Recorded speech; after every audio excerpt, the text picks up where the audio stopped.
بسم الله الرحمن الرحيم إن الحمد لله نحمده ونستعينه ونستغفره ونعوذ بالله من شرور أنفسنا ومن سيئات أعمالنا من يهدي الله فلا مضل له ومن يضلل فلا هادي له وأشهد أن لا إله إلا الله وحده لا شريك له وأشهد أن محمدا عبده ورسوله وبعد فإن خير الحديث كتاب الله وخير الهدي هدي محمد صلى الله عليه وسلم وشر الأمور محدثاتها وكل محدثة بدعة وكل بدعة ضلالة وكل ضلالة في النار. وقال عز وجل في القرآن المجيد أعوذ بالله من الشيطان الرجيم بسم الله الرحمن الرحيم يا أيها الذين آمنوا اتقوا الله حق تقاته ولا تموتن إلا وأنتم مسلمون. وقال يا أيها الناس اتقوا ربكم الذي خلقكم من نفس واحدة وخلق منها زوجها بث منهما رجالا كثيرا ونساء واتقوا الله الذي تسألون به والأرحام إن الله كان عليكم رقيبا. وقال يا أيها الذين آمنوا اتقوا الله وقولوا قولا سديدا يصلح لكم أعمالكم ويغفر لكم ذنوبكم ومن يطع الله ورسوله فقد فاز فوزا عظيما. اللهم صل على محمد وعلى آل محمد كما صليت على إبراهيم وعلى آل إبراهيم إنك حميد مجيد. اللهم بارك على محمد وعلى آل محمد كما باركت على إبراهيم وعلى آل إبراهيم إنك حميد مجيد. رب اشرح لي صدري ويسر لي أمري واحلل عقدۃ من لسانی یفقہوا قولی. اما بعد، تمام تعریفیں اس اللہ عز و جل کے لیے لائق و زیبا ہے جو تمام جہانوں کا بنانے والا اور اسے پالنے والا ہے، اور درود و سلام اس کے آخری نبی محمد صلی اللہ علیہ وسلم پر. الحمدللہ ہم تمام یہاں اس ہفتے واری درس قرآن کے لیے جمع ہوئے ہیں. انشاءاللہ العزیز اس مختصر سے وقت میں آپ تمام کے سامنے ایک بڑے ہی اہم عنوان پر روشنی ڈالنے کی کوشش کروں گا، اس لیے کہ ہم میں سے اکثر لوگ اس چیز کی کمپلین کرتے ہیں، اس چیز کے تعلق سے بات بیان کرتے ہیں کہ رزق میں برکت کے لیے کیا کریں، ٹھیک ہے، اسی طرح گھر کے اندر خیر و برکت کے لیے کیا کریں، اسی طرح گھروں کے اندر ہمارے اللہ تعالیٰ کی رحمتیں نازل ہوتی رہی اس کے لیے ہم کیا کریں، اسی طرح ہمارے گھر امن و امان اور سکون کی جگہ رہے اس کے لیے ہم کیا کریں، اسی طرح گھر کے اندر خیر اور خوبی کا معاملہ چلتا رہے، مطلب اچھائی کا معاملہ چلتا رہے اس کے لیے ہم کیا کریں. اور اکثر یہ سوال آتا ہے، لیکن یہ بڑی افسوس کی بات ہے کہ وہ خیر برکت اور رحمت کیوں نہیں آتی، اس پر ہم دھیان نہیں دیتے. مطلب ہم ایک چیز کی آنے کے تعلق سے کہ اللہ تعالیٰ رحمت برسائے، اللہ تعالیٰ کی فضل اور کرم ہم پر ہو، یہ تو ہم سوچتے ہیں، لیکن وہ چیزیں کیا ہیں جن چیزوں کی وجہ سے یہ آتا ہے، یا پھر جن چیزوں کے کرنے کی وجہ سے یہ نہیں آتا ہے، ٹھیک ہے، یہ جاننا ہمارے لیے بے حد ضروری ہے، بہت جس کو کہتے ہیں بہت ضروری، یاد رکھیں. تو اکثر ہم میں سے یہ ہوتا ہے جب ہم رزق کے تعلق سے، اللہ کے رحم کے تعلق سے، فضل کے تعلق سے، اللہ تعالیٰ کے کرم کے تعلق سے یہ کہتے ہیں کہ کیوں نہیں آ رہا ہے، تو یہ بات ہم کو جاننا ضروری ہے کہ آتا کیسے ہے. تو آتا کیسے پتہ چلے گا، تو وہ کون ہے جو لے کر آتا ہے، وہ کون جو لے کر آتا ہے پتہ چلے گا، تو وہ کیوں آتا ہے وہ پتہ کرنا پڑے گا، اور خاص طور سے کیوں نہیں آتا ہے. تو آج جو میں لیکچر آپ کے سامنے دوں گا، جو ٹاپک آج کا میرا ہوگا وہ یہ ہوگا کہ رحمت کے فرشتوں سے ہمارے گھر محروم کیوں، یا رحمت کے فرشتے ہمارے گھر کیوں نہیں آتے. چونکہ یاد رکھیے رحمت کے فرشتوں کا ہمارے گھروں پر نازل ہونا بہت زیادہ اہم ہے، اور یہ بات میں سمجھتا ہوں سب کے سامنے واضح ہے، مجھے بہت زیادہ ڈیٹیل میں جاننے کی ضرورت نہیں کہ رحمت کے فرشتوں کا نازل ہونا برحق ہے، یہ بالکل حق ہے، اس میں کوئی دو رائے نہیں ہے، کوئی دو اوپینین نہیں. یاد رکھیے کہ تو اللہ تعالیٰ جب اپنی رحمت کو دنیا میں بھیجتا ہے تو وہ اپنے فرشتوں کے ذریعے بھیجتا ہے، اور اللہ تعالیٰ جب کسی پر رحم کرنا چاہتا ہے، جود اور کرم کرنا چاہتا ہے، فضل کرنا چاہتا ہے، تو اپنے مقرب فرشتوں کی بات بیان کر دیتا ہے، اور وہ مقرب فرشتوں سے نکلتے ان فرشتوں تک آتی ہے جو فرشتے چیزوں کو ایکسیکیوٹ کرتے ہیں، مطلب وہ فرشتے جو چیزوں کو عمل میں لاتے ہیں وہاں تک آتی ہے، اور وہاں سے وہ چیزیں ہم تک پہنچتی ہیں. آئیے ایک چھوٹی سی مثال لے لیجیے. مثال ہے اللہ کے رسول صلی اللہ علیہ وسلم فرماتے ہیں جب اللہ رب العزت کسی سے محبت کرتا ہے، اللہ رب العزت کسی سے محبت کرتا ہے تو وہ جبرائیل علیہ السلام کو بلاتا اور کہتا ہے جبرائیل چونکہ میں اس سے محبت کرتا ہوں لہٰذا تم اس سے محبت کرو، اور جبرائیل علیہ السلام محبت کرنا شروع کر دیتے ہیں. جبرائیل علیہ السلام دیگر فرشتوں کو بلا کر کہتے ہیں کہ چونکہ اللہ اس سے محبت کرتا ہے لہٰذا میں اس سے محبت کرتا ہوں، لہٰذا تم ان سے محبت کرو اس بندے سے، اور وہ فرشتے محبت کرنے لگ جاتے ہیں. پھر وہ محبت فرشتے جب زمین پہ اترتے ہیں تو لوگوں کے دلوں میں ڈال دیتے ہیں. نفرت کا معاملہ بھی یہی، اللہ کسی سے نفرت کرتا ہے، جبرائیل علیہ السلام کو بلاتا کہتا میں اس سے نفرت کرتا ہوں تم اس سے نفرت کرو. جبرائیل علیہ السلام دیگر فرشتوں کو بلاتے کہتے چونکہ اللہ اس سے نفرت کرتا ہے میں اس سے نفرت کرتا ہوں تم اس سے نفرت کرو. پھر فرشتے دنیا میں اترتے اور اس کی نفرتیں لوگوں کے دلوں میں ڈال دی جاتی ہیں. تو فرشتوں کا اور ہمارا بہت ہی گہرا تعلق ہے، یاد رکھیے بہت ہی گہرا تعلق. اور کیوں نہ ہو، فرشتوں کا ہمارا تعلق تو ہماری پیدائش کے پہلے سے شروع ہوتا ہے ہی نہیں ہوتا ہے. فرشتوں کا اور ہمارا تعلق ہماری پیدائش کے پہلے سے شروع ہوتا ہے، کیونکہ جب ہم اپنی ماں کے پیٹ میں وجود میں آتے ہیں تو جو روح لے کر آتا ہے وہ ایک فرشتہ ہوتا ہے. تو گویا فرشتے ایک قسم کا ایکسیکیوشنری ورک کرتے ہیں، مطلب اللہ تعالیٰ جو کام کروانا چاہتا ہے وہ فرشتوں کو دیتا ہے، فرشتے وہ کام کر گزرتے، یاد رکھیے۔ تو لہٰذا فرشتوں کو ہمارا تعلق تو بڑا ہی گہرا، یاد رکھیے۔ ہماری پیدائش کے پہلے سے ہماری پیدائش، ہماری زندگی، ہماری موت، اور ہماری موت کے بعد قبر، اور قبر کے اٹھائے جانا، اور آخرت میں جنت میں داخل ہونا، اور جنت کے اندر بھی تعلق کنٹینیوس رہے گا۔ پیدائش سے پہلے 4 مہینے کا ماں کے پیٹ میں جب بچہ ہوتا ہے، ایک فرشتہ آتا ہے، روح بھوک کر چلا جاتا ہے نا۔ پیدائش کے بعد شیطانوں میں سے ایک شیطان کو ہم پر مسلط کرتا ہے زندگی بھر کے لیے، تو ایک فرشتہ بھی ہم پہ زندگی بھر کے لیے مقرب رہتا ہے۔ تو جو شیطان ہمیشہ ہم کو بہکاتا رہتا ہے، یہ فرشتہ اچھے خیالات ڈالتے رہتا ہے، سمجھ رہا؟ دن کی صبح گھر سے نکلنے سے لے کر اللہ کے رسول فرماتے ہیں، یا تو تم شیطان کے جھنڈے تلے ہوتے ہو، یا تو فرشتے کے جھنڈے تلے ہوتے ہو۔ یا تو تم شیطان کی بات سنتے ہو، یا تو فرشتے کی بات سنتے ہو۔ ایسا کہ شیطان خراب باتیں ڈالتا ہے اور فرشتہ اس کے رد میں باتیں ڈالتا ہے، اچھائی باتیں ڈالتا ہے۔ اگر اچھائی کر گزرتے ہیں تو فرشتے کی بات مان لیتے، برائی کر گزرتے تو شیطان کی بات مان لیتے، تو گویا پوری زندگی ساتھ ہے، ٹھیک ہے۔ اعمال ہمارے ہر ہفتے اور ڈیلی جا رہے ہیں، عصر اور فجر میں فرشتے لے جا رہے ہیں، ہر ہفتے جا رہے ہیں جمعرات کو، فرشتے لے جا رہے ہیں، سال کو سال معاملہ قدر میں طے ہو رہا ہے، فرشتے یہ کام کر رہے ہیں۔ انسان کی موت کا وقت قریب ہے، فرشتے آ رہے ہیں۔ زندگی میں اچھا کام کر رہا ہے، دعائیں کر رہے ہیں، رحمت برسا رہے ہیں، اللہ کا جود کرم اور فضل لے کر آ رہے ہیں، ہے نا، خوشخبری اور بشارتیں لے کر آ رہے ہیں، ہے نا، خواب کے ذریعے، دل میں اچھے خیالات کے ذریعے۔ اور اس کے بعد انسان مرنے پہ آیا تو فرشتے لینے آ گئے، جیسا پہلے ڈالنے آئے تھے روح، اب لینے آ گئے، لے کر چلے گئے، اچھا تھا تو اس کے ساتھ اچھے معاملے کر رہے ہیں۔ آسمان پہ پہلے آسمان، دوسرے، تیسرے، چوتھے، پانچویں، چھٹے، ساتویں تک جا رہا ہے، استقبال ہو رہا ہے۔ اللہ کہہ رہا ہے کہ اس کو میں زمین سے پیدا کیا تھا، اس کو زمین سے اٹھاؤں گا، واپس لا کے دفنا دیا جا رہا ہے۔ برا انسان ہو رہا ہے، اسے بھی نکالا جا رہا ہے اور اس کے ساتھ بہت برا عمل کیا جا رہا ہے۔ مرنے کے بعد خبر میں ڈال دیے جا رہے ہیں، پھر آ جا رہے ہیں فرشتے، سوال و جواب کر رہے ہیں۔ اس کے بعد روز قیامت پھر ہم اٹھائے جائیں گے، فرشتے موجود ہوں گے، جنت میں ہمارا استقبال کیا جائے گا، جہنم میں لوگوں کو دھکے دے کے ڈالا جائے گا۔ تو فرشتوں کا ہمارا تعلق بہت گہرا ہے۔ صرف بات یہ ہے کہ ان کو ہم صرف دیکھ تب سکتے ہیں جب ہم مر جاتے ہیں، مرنے سے قریب ہوتے ہیں، جو غائب کا معاملہ ہوتا ہے۔ مومنوں کی نصرت کے لیے وہ جنگ اور جدال میں شامل ہوتے ہیں، یہ بھی ہم نے دیکھا جنگ بدر میں۔ تو پتہ چلا ہمارا فرشتوں کا تعلق تو بڑا گہرا ہے بھائی، اور یہی وہ اللہ کی مخلوق ہے جو ہم پر رحم لے کر آتی ہے، بلکہ ان کا آنا رحمت ہی رحمت ہوتا ہے، سوائے ان کے جن قوموں پر یہ عذاب لے کر آتے ہیں۔ اس کے علاوہ ان کی کئی ذمہ داریاں ہیں، جس سے میں تفصیلات بھی رکھ چکا ہوں، بڑے فرشتے، ان کے نام اور ان کے کام، اور فرشتوں کی ذمہ داریاں، 2 الگ الگ لیکچرز۔ تو بہرحال ان کی ذمہ داریاں، ان کے اپنے کام ہیں۔ رزق پہ معمور فرشتہ، پہاڑوں کے اوپر تعینات فرشتہ، بادلوں کے اوپر تعینات فرشتہ، زمین و آسمان کے دیگر کاموں پہ تعینات فرشتے، حساب و کتاب لکھنے پہ فرشتے، روح ڈالنے پہ تعینات فرشتے، عذاب لانے پہ تعینات فرشتے، رحم لانے پہ ہر قسم کے فرشتے مختلف کام کر گزرتے ہیں، مختلف کام کرتے ہیں ادھر۔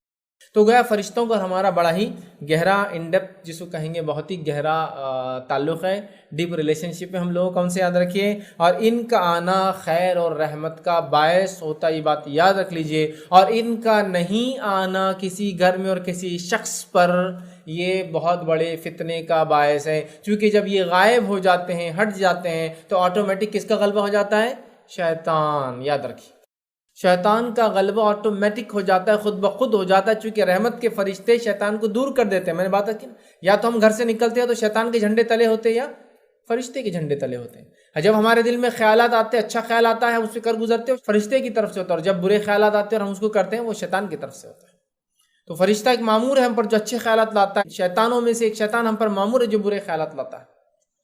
تو رحمت کے فرشتوں کا آنا بہت بڑی چیز ہے، فرشتوں کا ہمارے پاس آنا بہت خیر ہے، اور ان کا ہم سے دور چلے جانا بہت خطرناک چیز ہے، یاد رکھیے، ٹھیک ہے۔ تو آئیے، فرشتوں کا آنا ویسے ہی رحمت کا باعث ہے۔ ابھی آتے ہیں تو کیا فائدہ دیتے ہیں، کیونکہ میرا آج کا لیکچر یہ تو نہیں ہے، لیکچر یہ ہے کہ نہیں آنے سے کیا ہوتا ہے، رحمت کے فرشتے سے محروم کون، یا رحمت کے فرشتے کس کے پاس نہیں آتے ہیں۔ آج کا ٹاپک تو یہ، یا رحمت کے فرشتے کیوں نہیں آتے ہیں، یہ ٹاپک ہے ہمارا۔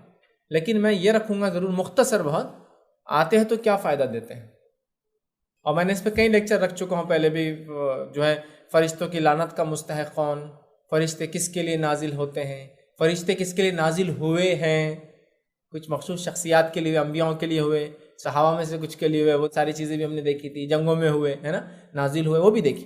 آج ہم مختصر بہت ہی شارٹ ایک ایک لفظ میں رکھتا ہوں کیا کیا فائدے ہوتے ہیں۔ میں سمجھتا ہوں ان فائدوں کو اگر آپ سن لیں گے تو سمجھ میں آ جائیں گے کتنے فائدے ہوتے ہیں ان کے آنے کے، اور بس یہی بات ہے، اگر یہ نہ آئے کسی وجہ سے XYZ، الف با جیم، جو بھی وجہ رہی ہو، تو پھر ان کا نہیں آنا بہت بڑے فتنے کا باعث ہے اس انسان کے لیے جس کے پاس یہ آنا چھوڑ دے۔ ان کا آنا خیر ہے۔ آئیے ان کے آنے سے کیا فائدے ہوتے ہیں، بہت مختصر رکھ رہا ہوں، کئی لاتعداد فائدے ہوتے ہیں، بہت مختصر رکھ رہا ہوں آپ کے۔ آئیے ان کے آنے سے کیا فائدہ ہے۔ اللہ تعالیٰ کو رب مان کر جو ثابت قدم رہتے ہیں ان کے پاس فرشتے آتے ہیں۔ تو گویا جو اللہ کو رب مانتا ہے اور ثابت قدم رہتا ہے، فرشتے نازل ہوتے ہیں۔ اسی طرح ہم دیکھتے ہیں ایمانی کیفیت جب عروج پر ہوتی ہے تو رحمت کے فرشتے نازل ہو جاتے ہیں انسان۔ اسی طرح ہم دیکھتے ہیں جو مومن اور صاحب توکل لوگوں کی جو ہے مدد کے لیے فرشتے نازل ہوتے ہیں، میں نے مثالیں دی جنگ بدر اور جنگ احد کی۔ اسی طرح جو ہے ذکر الہی کی مجلسوں کو فرشتے ڈھانک لیتے ہیں، اور کیسے ڈھانکتے ہیں، ایک کے اوپر ایک، پروں سے یہاں تک کہ آسمان، مطلب جہاں سے مجلس شروع ہوتی تو آسمانوں تک ڈھانپ لیتے ہیں، ہے نا۔ اور ان کا آنا خیر کا باعث ہے، میں نے کہہ دیا، اور ایسا خیر کا باعث ہے کہ اس مجلس میں کوئی انسان یوں ہی چلتا چلتا بیٹھ گیا، ارادے سے بھی نہیں آیا، اللہ کہتا ہے جتنے لوگ اس مجلس میں سب کی مغفرت کر دو۔ فرشتے پوچھتے اللہ ایک تو یوں ہی جا رہا تھا آگے، بس کسی نے بولا تو بیٹھ گیا، کہا اس کی بھی کر دو، چونکہ مجلس ہی ایسی ہے، تو فرشتوں کا آنا خیر کا باعث ہے۔ آئیے اسی طرح جو مسجد میں جو قرآن کی تلاوت اور اسے پڑھنے پڑھانے پر رحمت کے فرشتے نازل ہوتے ہیں، تو گویا مسجد میں رحمت کے فرشتے نازل ہوتے ہیں جب قرآن انسان پڑھتا ہے پڑھاتا ہے۔ رات کو تلاوت قرآن کرنے والے پر رحمت کے فرشتے نازل ہوتے ہیں، ہے نا۔ یہ عمل کرنے سے نازل ہو رہے اور نازل ہوتے ہیں تو خیر کا باعث ہے۔ اسی طرح جو ہے اللہ تعالیٰ کی تعریف، حمد و ثنا اور اس کی کلمات پڑھنے پر فرشتے نازل ہوتے ہیں رحمت کے۔ اسی طرح جو ہے اللہ کی خوشنودی کے لیے مسلمان بھائی سے ملاقات کے لیے جانے پر رحمت کے فرشتے نازل ہوتے ہیں۔ پورا واقعہ نا، ہم سے پہلی قوموں میں ایک انسان تھا، وہ نکلا کسی سے ملاقات کرنے کے لیے، فرشتہ آیا اس کو پوچھنے کے لیے کہ تم کیوں جا رہے ہو اس سے ملنے کے لیے، کوئی حساب کتاب چکانا ہے، کوئی احسان کا بدلہ دینا ہے، کیا مسئلہ ہے؟ وہ کہتا ہے نہیں، صرف اللہ سے محبت کی خاطر میں اس سے ملنے جا رہا ہوں۔ فرشتہ اس کو بشارت دیتا ہے کہ جس طرح تم اس شخص سے اللہ کے لیے محبت کرتے ہو، اسی طرح اللہ بھی تم سے محبت کرتا ہے۔ تو ان کا آنا خیر کا باعث ہے، سوائے میں نے کہا نا جب یہ عذاب لے کر آتے ہیں، اس کو چھوڑ کر خیر ہے، ہر چیز خیر ہے، ایون موت کے لیے بھی آتے تو خیر ہے، کیونکہ اللہ سے ملنے کا یہی تو ایک راستہ ہے، موت، اس کے بعد کیسے ملے کوئی انسان، ٹھیک۔ بہرحال آگے بڑھتے ہیں، تو ملاقات کے لیے جب جاتا ہے تب آتے ہیں۔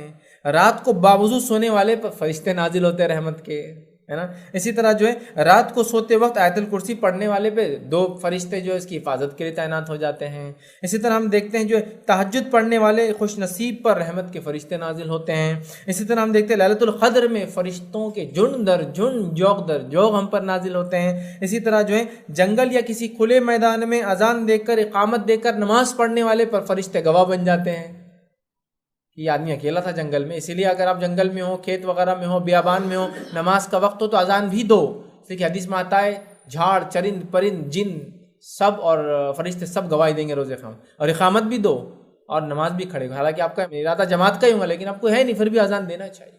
اذان سب گواہ بن جائیں گے جو آپ نے جہاں اذان دی ہوں گی، اور یہ بڑی افضل نماز ہے اس وجہ سے کہ کوئی مل نہیں رہا پھر بھی آپ نے نماز پڑھ رکھے رہے، کھیت کھلیان میں ہیں آپ، جنگل میں ہیں آپ، کسی جگہ جا رہے ہیں، اکیلے ہو سکتا ہے، پہلے زمانے لوگ سفر کرتے ہیں اکیلے کرتے ہیں عام طور سے۔ بہرحال چلیے آگے بڑھتے ہیں، تو فرشتے ان کے لیے نازل ہوتے ہیں یاد رکھیں رحمت کے۔ اسی طرح ہم دیکھتے ہیں نماز اشراق پڑھنے والے پر رحمت کے فرشتے نازل ہوتے ہیں۔ اسی طرح جو نماز ظہر باجماعت پڑھنے والے پر رحمت کے فرشتے نازل ہوتے ہیں۔ نماز فجر کو باجماعت پڑھنے والے پر رحمت کے فرشتے نازل ہوتے ہیں۔ اول وقت میں امام کے قریب بیٹھ کر، ممبر سے نزدیک بیٹھ کر، جو شخص جمعہ کے دن آتا ہے اذان سے پہلے اول وقت میں باوضو ہو کر، مطلب غسل وغیرہ کر کے خوشبو لگاتا ہے، تیار ہوتا ہے، جو سنت آ کر نزدیک بیٹھتا ہے، غور سے امام کو سنتا ہے، فرشتے اس کے لیے دعائیں کرتے ہیں، ٹھیک ہے، اور اس پہ نازل ہوتے ہیں، ٹھیک ہے۔ اسی طرح جو ہے رسول اللہ صلی اللہ علیہ وسلم پر درود پڑھنے والے پر رحمت کے فرشتے نازل ہوتے ہیں کہ وہ اس کے لیے مغفرت کی دعا کرتے ہیں، ہے نا۔ اور مخصوص فرشتے جو اللہ کے رسول پہ درود بھیجا جاتا ہے تو اس کو جمع کرتے اور آپ کو پیش بھی کرتے ہیں، کیسا؟ سب غائب کی باتیں ہیں، ٹھیک۔ آگے بڑھتے ہیں، ٹھیک ہے۔ طالب علم کی قدردانی کے لیے رحمت کے فرشتے نازل ہوتے ہیں، جو علم کو حاصل کرنے نکلتا ہے فرشتے اس کے لیے رحمت کے پر بچھا دیتے ہیں، اس کے لیے جو ہے رحمت کے فرشتے جو اترتے ہیں۔ اسی طرح جو اللہ کی راہ میں خرچ کرنے والے کے لیے رحمت کے فرشتے ہوتے ہیں، آپ کو پتہ ہے نا، 2 فرشتے روز اترتے ہیں، ایک کہتا ہے اللہ جو مال خرچ کرتا ہے اس کے مال کو اور بڑھا، اور ایک کہتا ہے اللہ جو مال جمع کر کے رکھتا ہے اس کے مال کو برباد کر دے، ہے نا۔ تو روز اترتے ہیں تو خرچ کرنے والے کے لیے اترتے ہیں۔ اسی طرح جو ہے ظالم رشتہ داروں پر حسن سلوک کرنے والے کے لیے رحمت کے فرشتے نازل ہوتے ہیں، کہ رشتہ دار ظالم ہے پھر بھی یہ اچھا سلوک کرتا ہے۔ اس طرح مسلمان بھائی کے لیے اس کے عدم موجودگی میں دعا کرنے والے کے لیے فرشتے رحمت کی دعا کرتے ہیں۔ مطلب ایک بھائی ہے مصیبت میں اور آپ اس کو بغیر بولے، اس کی غیر موجودگی میں، اس کے پیٹھ پیچھے اس کے لیے دعا کرتے ہیں، فرشتے آپ کے لیے وہ دعا کرتے ہیں، یہ یہاں بھی ہوتے ہیں۔ اسی طرح مریضوں کی عیادت کرنے والے کے لیے 70,000 فرشتے رحمت کی دعائیں کرتے ہیں، کب تک؟ صبح گیا تو شام تک، اور شام گیا تو صبح تک. اسی طرح جو ہے نیک لوگوں کے جو ہے جنازوں پر رحمت کے فرشتے نازل ہوتے ہیں. اسی طرح جو ہے مسجدوں کا خیال رکھنے والے خصوصی فرشتے مسجدوں کا خیال رکھنے والوں کے لیے نازل ہوتے ہیں، حدیث میں آتا ہے. اسی طرح جو ہے مومنوں کی مدد کے لیے فرشتے جو نازل ہوتے ہیں، جس کی مثال بہرحال میں نے پہلے آپ کو دے دی، جنگوں میں نازل ہوتے ہیں. تو گویا فرشتے بہت بہت بہت سارے کاموں کے لیے نازل ہوتے ہیں، اور ان کا آنا ہمارے لیے خیر اور باعث ہے، رحمت کا باعث ہے. اور ان کا نہیں آنا، عدم موجودگی، ایبسنٹ رہنا بہت خطرناک بات ہے، یاد رکھیے. اب آئیے میں آپ کے سامنے وہ نقطے رکھتا ہوں، وہ باتیں رکھتا ہوں، وہ وجوہات رکھتا ہوں جو وجوہات مجھے ملی ہے. میں نہیں کہہ رہا ہوں یہی وہ وجوہات ہے، اور بھی ہو سکتی واللہ عالم، لیکن مجھے 13 وجوہات ملی ہے. ان وجوہات کی بنیاد پر فرشتے رحمت کے نہیں آتے، اور فرشتوں کا نہیں آنا اللہ کی رحمت سے محرومی کی وجہ بنتا ہے. ٹھیک، آنے سے کتنے فائدے ہوتے اور کیوں آتے، میں نے کچھ مثالیں آپ کے سامنے رکھی. یہاں آتے، یہاں آتے، یہاں آتے، یہاں آتے. لیکن اب آپ قرآن پڑھ رہے ہیں لیکن پھر بھی فرشتے نہیں آ رہے ہیں. آپ گھر میں ہیں لیکن فرشتے نہیں آ رہے. کیوں نہیں آ رہے؟ چونکہ یہ نہیں آئیں گے تو کون آئیں گا؟ شیطان آئیں گا. جب رحمت کے فرشتے غائب ہو جائیں گے تو شیطان ہوں گا وہاں، یاد رکھیے. تو لہٰذا اگر ہم چاہتے ہیں کہ رحمت کے فرشتے آئیں تو وہ کام ہم بالکل بھی نہ کریں جن کاموں کے کرنے سے یہ نہیں آتے. تو آئیے وہ کیا کام ہے جن کے کرنے سے فرشتے گھر میں نہیں آتے، رحمت کے فرشتے نازل نہیں ہوتے، فرشتے دور چلے جاتے ہیں. تو یقیناً اسپیس تو نہیں رہیں گی، خلا تو نہیں رہیں گی، شیطان وہاں داخل ہو جاتا ہے. وہ چند نکات آپ کے سامنے رکھوں گا. باتیں سننے میں معمولی لگیں گی لیکن یہی باتوں کے کرنے سے فرشتے نہیں آتے ہیں. آپ بولیں گے ارے یہ تو کیسا، اس سے کیسا بچے ہم؟ اب اس سے کون بچا ہے؟ بھائی دیکھیے، کنڈیشن تو یہ ہے کہ یہ ہوگا تو یہ لوگ آئیں گے. اب آپ کو ویلکم کرنا ہے، کیجئے، نہیں کرنا ہے مت کیجئے. کیونکہ آپ کے بہانے دینے سے یہ لوگ آنا وہ تو نہیں ہوگا، نہیں بھائی یہ بیچارہ مجبور ہے، اس کے پاس آ جاتے، یہ کر رہا پھر بھی نہیں آئیں گے، بولے تو نہیں آئیں گے. کیونکہ فرشتے اللہ کے مقرب ہیں، فرشتے اللہ کے کہنے کے بغیر کوئی کام نہیں کرتے. سمجھ رہے آپ بات کو؟ یہ بات ہمارا ایمان اور عقیدہ ہے. تو لہٰذا اگر رحمت کے فرشتے نہیں آئیں گے تو اللہ کے حکم کی وجہ سے، اور آئیں گے تو اللہ کے حکم کی وجہ سے آئیں گے. نبی اکرم صلی اللہ علیہ وسلم کے ذریعے اللہ نے بتا دیا کہ وہ کیا چیز ہے جن سے میرے یہ فرشتے نہیں آئیں گے. تو وہ کام کو ہم غور سے سنیں اور اپنے نفس کو جتنا ہو سکتا ہے بچانے کی کوشش کریں. اللہ کے کوئی مجبور ہو جائے، مجبور سمجھتے نا، بے بس، لاچار، بے سہارا، کوئی راستہ نہ ہو تو پھر ایک الگ مسئلہ ہے. تو آئیے وہ چند کیا چیزیں جن کے کرنے سے رحمت کے فرشتے ہم پر نازل نہیں ہوتے، ہمارے گھروں میں فرشتے نہیں آتے. آئیے ایک کے بعد ایک پوائنٹس کو، نکات کو میں آپ کے سامنے رکھتا ہوں. پہلی چیز، رحمت کے فرشتے کیوں نہیں آتے؟ اس میں پہلا پوائنٹ جو میں آپ کے سامنے رکھوں گا، جہاں جانداروں کی تصویریں ہوتی ہے وہاں رحمت کے فرشتے داخل نہیں ہوتے. جہاں جانداروں کی تصویریں ہوتی ہے وہاں رحمت کے فرشتے نہیں آتے. بس یہ بات یاد رکھ لیجیے. اب کتنے بدنصیب اور کتنے محروم ہیں ہم میں سے بہت سارے لوگ جنہوں نے خواہ مخواہ کے جانداروں کی تصویریں گھر میں لگا کر فرشتوں سے اپنے گھروں کو محروم کر لیا ہے.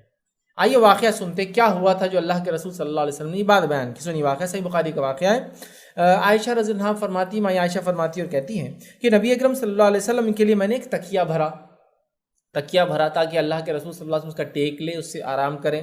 تکیہ بھرا جس پر تصویریں بنی ہوئی تھی. تو وہ پلو پر وہ جو تکیہ تھا اس پہ جو غلاف تھا، اس غلاف پہ تصویریں بنی ہوئی تھی، شکلیں بنی ہوئی تھی. اور تصویر سے مراد صورت کا ہونا ضروری ہے. اگر چہرہ غائب ہو جائے تو پھر وہ تصویر نہیں کہلاتی، یاد رکھیں. تو اس پہ تصویر بنی ہوئی تھی، صورت بنی ہوئی تھی، جو میں نے اللہ کے رسول صلی اللہ علیہ وسلم کے لیے بھرا تھا، مطلب بنایا تھا. تصویریں بنی ہوئی تھی. وہ ایسا ہو گیا جیسے جو ہے نقشی تکیہ ہوتا ہے، ایسا تکیہ بن گیا، اس میں نقش نگار ہوتے لیکن وہ چہرے بنے ہوئے تھے. پھر نبی اکرم صلی اللہ علیہ وسلم تشریف لائے تو دروازے پر ہی کھڑے ہو گئے، دروازے پہ انٹری پر ہی کھڑے ہو گئے، گھر کے کھڑے ہو گئے، اور آپ کے چہرے کا رنگ میں نے بدلتا ہوا دیکھ لیا. چونکہ نبی کسی ایسی چیز کو برداشت نہیں کر سکتا ہے جو غیر اسلامی ہو، غیر شرعی ہو، صحیح نہ ہو، اور رحمت کے فرشتے نہ آئے، یہ تو ہو ہی نہیں سکتا. تو آپ پیچھے ہٹ گئے، آپ کے چہرے کا رنگ بدلنا شروع ہو گیا، آپ گھر میں داخل نہیں ہوئے. مائی عائشہ نے دیکھ لیا اور دیکھتی کیا کہا سنی، عرض کیا یا رسول اللہ صلی اللہ علیہ وسلم، ہم سے کیا غلطی ہوئی بیان کر دیجئے. کچھ نہ کچھ تو ہم سے مسٹیک ہوئی، آپ کے چہرے کا رنگ بدل گیا، تو بتا دیجئے کیا ہوا. ٹھیک. تب نبی اکرم صلی اللہ علیہ وسلم نے بیان کیا کہ یہ تکیہ کیسا ہے۔ اب یہاں ایک نقطہ اور آ رہا ہے کہ ایک بیوی کو چاہیے کہ اس کے شوہر کے مزاج سے وہ سمجھ جائے کیا معاملہ ہے، کہ اللہ کے رسول کا رنگ بدل گیا، ایک تو نبی ہے اور شوہر بھی ہے، کچھ نہ کچھ تو مسئلہ ہے۔ آپ نے یہ نہیں کہا کہ کیا ہو گیا میرے سے، فلاں کیا غلطی ہوئی بس بتا دیجیے، اب چونکہ آپ ناراض ہیں، ٹھیک ہے، آپ ناراض ہے کیا، اور سارے سوالات نہیں، تاکہ اور انسان غصے میں آئے، سیدھا کیا غلطی ہوئی، چونکہ آپ کے چہرے کا رنگ بدل گیا، آپ بتا دیجیے تاکہ میں صحیح کر لوں۔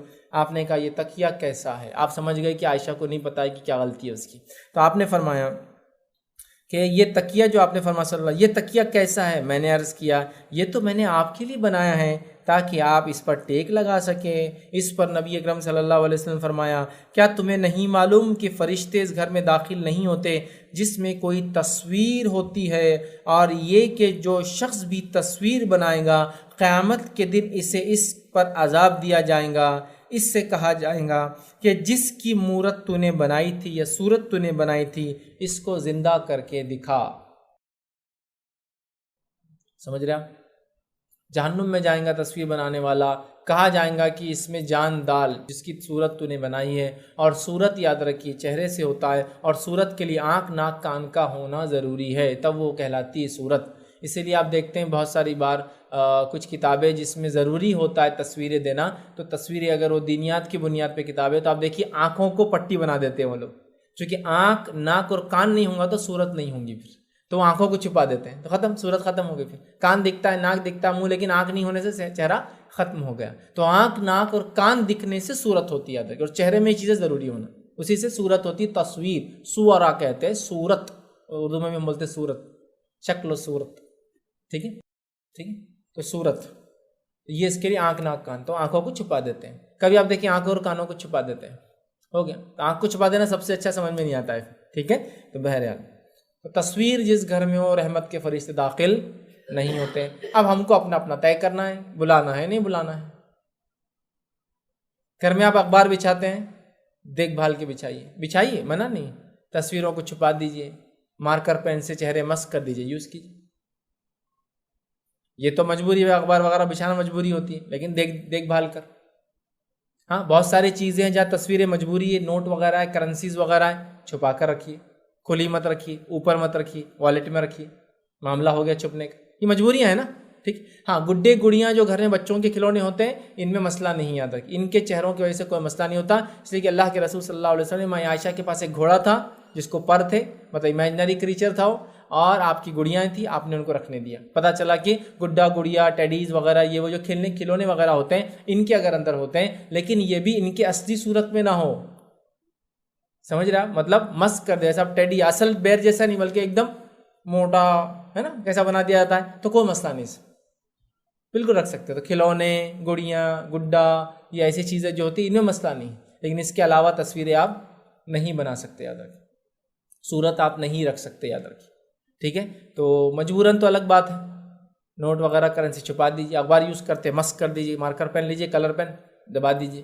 ہاں۔ اس کے علاوہ خواہشات کی بنیاد پہ جو غلطیاں کر لی مٹا دیجیے، ہاں، خواہشات کی بنیاد پہ تصویریں بنا کر جانداروں کی لگا دی، ہاں، بڑے بڈھوں کی تصویریں لگا دی، امی ابا دادا دادی پردادا پردادی سگڑ دادا، شیر مارے، یہ مارے، بلی مارے، کتا مارے، تصویریں لگی ہوئی ہے۔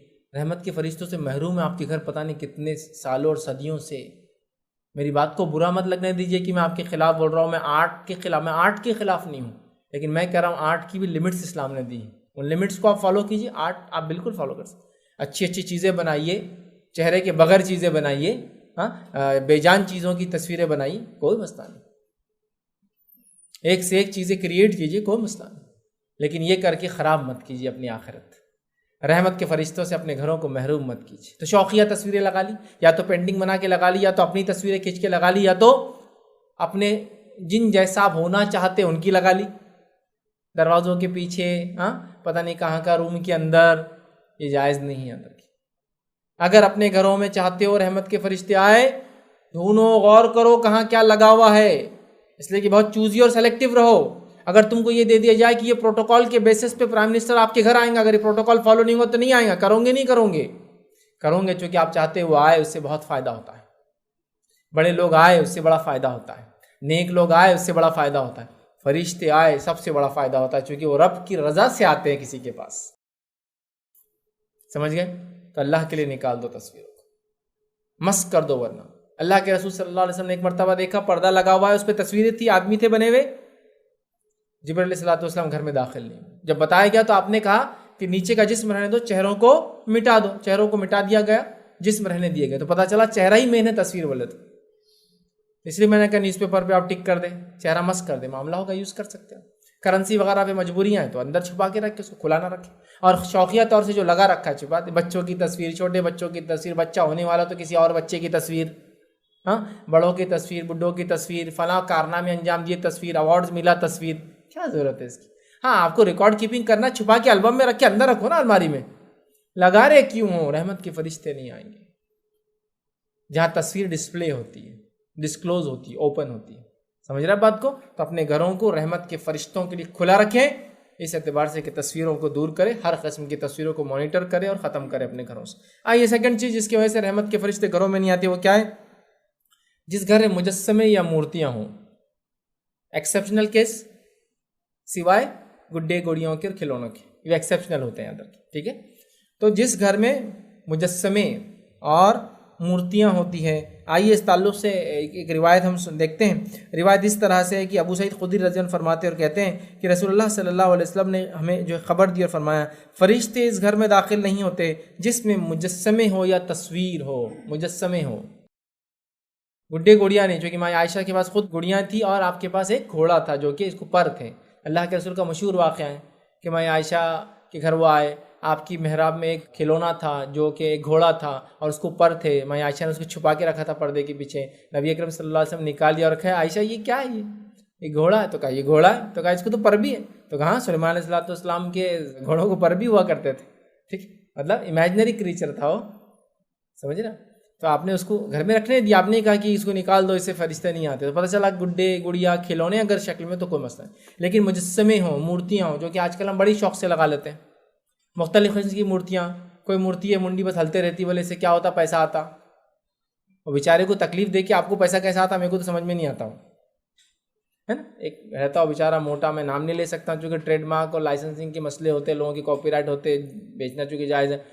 موٹا رہتا بس منڈی ہلاتے کھڑا رہتا، بولے اس کے ہلنے سے منڈی کیا ہوتا؟ آپ کو پیسے آتے. لیکن وہ آپ سوچیے مجسمہ ہے، وہ مجسمہ ہے، وہ سمجھ رہے، مورت ہے وہ ایک. فرشتے نہیں آئیں گے، فرشتے نہیں آئیں گے. فرشتوں کو لانا ہے مورت کو، یا اس چیز ایسی قسم کی چیزیں جو ہیومن ہیں، ہاں، یا لیونگ ہے اور مورتیوں کی شکل میں ہیں، مجسموں کی شکل میں ہیں، ہاں، تو پھر نہیں چلیں گے. نکالنا پڑے گا گھروں سے، چھپا دینا پڑے گا، ختم کر دینا پڑے گا، ہٹا دینا پڑے گا، مٹا دینا پڑے گا. پھر میں کہہ رہا ہوں اسلام آرٹس کے خلاف نہیں ہے، اسلام آرٹ کے خلاف نہیں ہے، کریٹیوٹی کے خلاف نہیں ہے، لیکن وہ اپنے لمٹس دیتا ہے. بس جاندار چھوڑ کے سب کرو، پھر کوئی مسئلہ نہیں. جتنا آرٹ کرنا ہے، جتنی کریٹیوٹی کرنا ہے، کوئی ایشو نہیں انشاءاللہ. ٹھیک ہے. چلیے تھرڈ چیز جس کی وجہ سے رحمت کے فرشتے گھر میں نہیں آتے، یاد رکھیے وہ کیا ہے؟ جس گھر میں کتا ہو. اب یہاں اس بات سے آگے بڑھنے سے پہلے ایک وضاحت کلیریفیکیشن دینا چاہوں گا. اسلام کتوں کے خلاف نہیں ہے. ہاں، انسانوں میں جو کتے ہوتے ہیں ان کے خلاف تو ہے، ظاہر سی بات ہے، لیکن اسلام عام طور سے کتوں کے خلاف نہیں ہے. کتے کو بھی ہم یہ مانتے ہیں کہ وہ اللہ کی ایک مخلوق ہے، اللہ کا کریشن ہے. اس کے استعمال کو بھی اسلام ود ان لمٹس جائز قرار دیتا ہے. اس کو پالنا بھی اسلام ود ان لمٹس جائز قرار دیتا ہے. سمجھ رہا بات کو؟ لیکن اس کے دائرے کھینچتا ہے. تو اسلام کتوں کے خلاف نہیں. لوگ سمجھتے ہیں کیونکہ ویسٹ میں کتا بولے تو کبھی کبھار انسان سے زیادہ ہوتا ہے. سمجھ رہا بات؟ کبھی کبھار لوگ اولاد پیدا نہیں کرتے، کتے کو ہی پالتے پوری زندگی، اس لمٹ تک محبت کرتے کتے سے. تو اسلام کتوں کے خلاف نہیں ہے، یہ بات تو آپ یاد رکھ لیں. اسلام لیکن لمٹ دیتا ہے کہ یہ کتوں سے کتنا رشتہ رکھا جائے. کیوں؟ وہ اس کی حکمت ہے، چونکہ کریٹر بنانے والا زیادہ بہتر جانتا ہے اس نے کیا چیز کیسی بنائی اور اس کا استعمال کیسا کیا جائے. یہ ہمارا بلیف ہے، یاد رکھیے. سمجھ رہے بات کو؟ اللہ نے کتا بنایا، اسی نے بتایا اس کا لمٹ کہاں تک یوز ہوگا، ہم وہ کر رہے ہیں، ختم. ہم یہ کہتے ہیں بنانے والے کو زیادہ پتہ ہے اس نے کیا بنایا، اس کا استعمال کیسا کیا جائے، تو ہم خلاف نہیں. اور مسلمان بھی عام طور سے جو کتوں اور سوروں کے خلاف ہو جاتے ہیں، مطلب دیکھیے کتا اور سور حرام ہے، یہ بات اپنی جگہ طے ہے، سمجھ رہے ہیں بات کو؟ جیسے سور ہے، اس کی کھال، اس کی چربی، اس کا گوشت، اس کا خون سب حرام ہے ہمارے لیے، ہم کچھ کھا نہیں سکتے، کچھ بیچ نہیں سکتے، کسی کی تجارت نہیں ہے. سمجھ میں آ رہا ہے؟ کتا بھی نجس ہے، سمجھ میں آ رہا ہے، لیکن یہ اللہ کی مخلوق ہے، خام و خواہ کہ ان پہ ظلم کرنے کی اجازت آپ کو اسلام نہیں دیتا. یہ بات بھی آپ یاد رکھ لیجیے، ورنہ آپ بس جنگل میں بھی جا کے کتا اور سور دیکھیے کہ اٹیکنگ موڈ میں آ جاتے ہیں.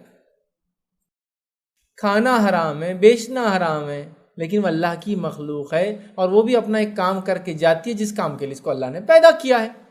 سمجھ رہے آپ؟ سمجھ رہے بات کو؟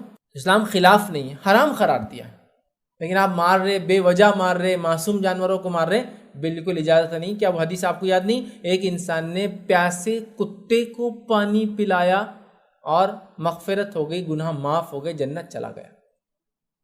پیاسا کتا، تو کتا بری چیز نہیں ہے. ہاں ہمارے لیے اس کا کھانا پینا استعمال کرنا وہ منع کر دیا گیا ہے. ٹھیک ہے، سمجھ میں آ رہا ہے؟ ٹھیک ہے، اس میں بھی لمٹس ہے، اس لیے میں نے کہا کنڈیشنل کتوں کا استعمال، کنڈیشنل یوز بالکل جائز ہے، اس میں کوئی دو رائے نہیں. یاد رکھیے، آپ کی جانوروں کی حفاظت کے لیے، آپ کی بھیڑ بکری اور ریوڑ کی حفاظت کے لیے، آپ کے گھر کی حفاظت کے لیے، آپ کی شخصیت کی حفاظت کے لیے، آپ کے گھر والوں کی حفاظت کے لیے، آپ کے مال کی حفاظت کے لیے، آپ کے عمارتوں کی اور بلڈنگوں کی حفاظت کے لیے، آپ انسانی سماج میں کوئی بری چیزوں کو نہ پھیلائے اس کی حفاظت کے لیے. جیسے اسنیفنگ ڈاگز ہوتے ہیں، ہے نا، سونگھتے ہیں، جس سے کوئی ڈرگز وغیرہ تو نہیں ہے، جس سے کوئی ایسی اشیاء جو بلاسٹ ہو سکتی ہے، انسانیت کو نقصان، وہ ڈیٹیکٹ کرتا ہے. ہوتا ہی نہیں ہوتا. ایئرپورٹس پہ دیکھیں نا آپ نے کتے، وہ دو کام کرتے ہیں، ایک میں اسمگلنگ، جو اسمگلر اسمگل کر کے لاتے ہیں اس کو پہچانتے ہیں، اور سیکنڈ وہ سنف کرتے ہیں کہ کوئی ایسا مادہ، کوئی ایسی اشیاء تو نہیں لے جائی جا رہی ہے جو دھماکہ خیز ہو. تو انسانی جان کی تحفظ کے لیے، سماج کے تحفظ کے لیے کر سکتے آپ استعمال، بالکل کر سکتے، اس میں کوئی دو رائے نہیں. کتے استعمال کیے جاتے تھے، نبی اکرم صلی اللہ علیہ وسلم کے زمانے میں کیے گئے، آپ کے بعد بھی کیے گئے. عام کتوں کو بیچنا منع ہے، بلیوں کو بیچنا منع ہے. تو اسلام کتوں کے خلاف نہیں ہے، ڈاگس کے اگینسٹ نہیں، لیکن وہ کہتا ہے اس کو کھایا نہیں جا سکتا ہے. یہ تو بہت اچھی بات ہے پیٹ لورز کے لیے کہ اسلام منع ہی کرتا ہے، وہ کتے بلیوں کو منع کرتا ہے، اجازت نہیں دیتا ہے کھانے کی. اس کے علاوہ بولتا ہے پالو، لیکن with in limits and with in, جس کو کہیں گے ضرورت، نیڈس اینڈ لمٹس، ضرورتوں کے تحت ایک حدود کے اندر. سمجھ رہا؟ گھر کے باہر رہیں، اس کی رال گھر میں ٹپکیں گی تو فرشتے نہیں آئیں گے، اس کی رال میں بیماریاں ہوتی ہیں آپ سب جانتے ہیں، وہ بڑا جس کو کہتے ہیں وفادار جانور ہوتا ہے آپ سب جانتے ہیں، تو اسے منع کہاں ہے؟ منع کہاں ہے آپ؟ لیکن لمٹس. بلیوں کے پالنے میں تو کوئی مسئلہ ہی نہیں، وہ تو خود نبی اکرم صلی اللہ علیہ وسلم دیکھا لوگوں کو پالتے ہوئے، ہے نا. ابو ہریرہ رضی اللہ عنہ کو نام ہی دے دیا ابو ہریرہ، جبکہ ان کا نام عبد الرحمن تھا. کیوں کہا ابو ہریرہ؟ اس لیے کہا کہ ہریرہ کہتے بلی کے بچے کو ہمیشہ آپ جب بھی اللہ کے رسول کی مجلس میں آتے بلی کا ایک بچہ ساتھ ہوتا. کبھی کبھار تو اس حد تک لاتے کہ آپ بغل میں رکھ کے لاتے تھے، آستین کے اندر رکھ کے بلی کا بچہ. اتنا محبت کرتے تھے بلیوں سے، تو آپ نے اس سے تو پالنے سے منع ہی نہیں کیا. بالکل کیٹس کو تو آپ پالیے، کوئی ایشو ہی نہیں رہا. ڈاگس کو کہا کہ گھروں میں نہیں آنے دو، اس کی رال گرنے مت دو، گھر کے باہر ہو سکتے، جنگل میں ہو سکتے، حفاظت کے لیے ہو سکتے، گھر کے باہر ان کا ایک الگ کمرہ ہو سکتا ہے جس میں وہ رہے اور گھر کے اطراف میں گھومے، یہ سب ہو سکتا ہے، اندر مت آنے دو. سمجھ رہے بات؟ تو اسلام کتوں کے خلاف نہیں، اس لیے میں وضاحت پہلے کر دی. اب آئیے، رحمت کے فرشتے کتا گھر میں ہو تو نہیں آتے ہیں، یہ بھی ایک بڑی وجہ، اس لیے اسلام کتوں کو پالنے سے منع کرتا سوائے ضرورت کے. آئیے، نبی اکرم صلی اللہ علیہ وسلم فرماتے ہیں، صحیح مسلم کی روایت ہے، ابو طلحہ انصاری رضی اللہ عنہ فرماتے اور کہتے ہیں کہ نبی اکرم صلی اللہ علیہ وسلم نے فرمایا کہ فرشتے اس گھر میں نہیں جاتے جس کے اندر کتا یا تصویر ہو. اور خود اللہ کے رسول صلی اللہ علیہ وسلم کا واقعہ ہے، 3 دن تک جبرائیل علیہ الصلوۃ والسلام آپ کے گھر میں نہیں آئے. پھر نبی اکرم صلی اللہ علیہ وسلم سے چوتھے دن ملے، آپ نے کہا جبرائیل کیا بات ہے اتنے دن تک کیوں نہیں آئے؟ تو کہا اللہ کے رسول صلی اللہ علیہ وسلم آپ کی چارپائی کے نیچے ایک کتے کا بچہ تھا، ایک چھوٹا کتے کا بچہ آپ کے گھر میں چلا گیا.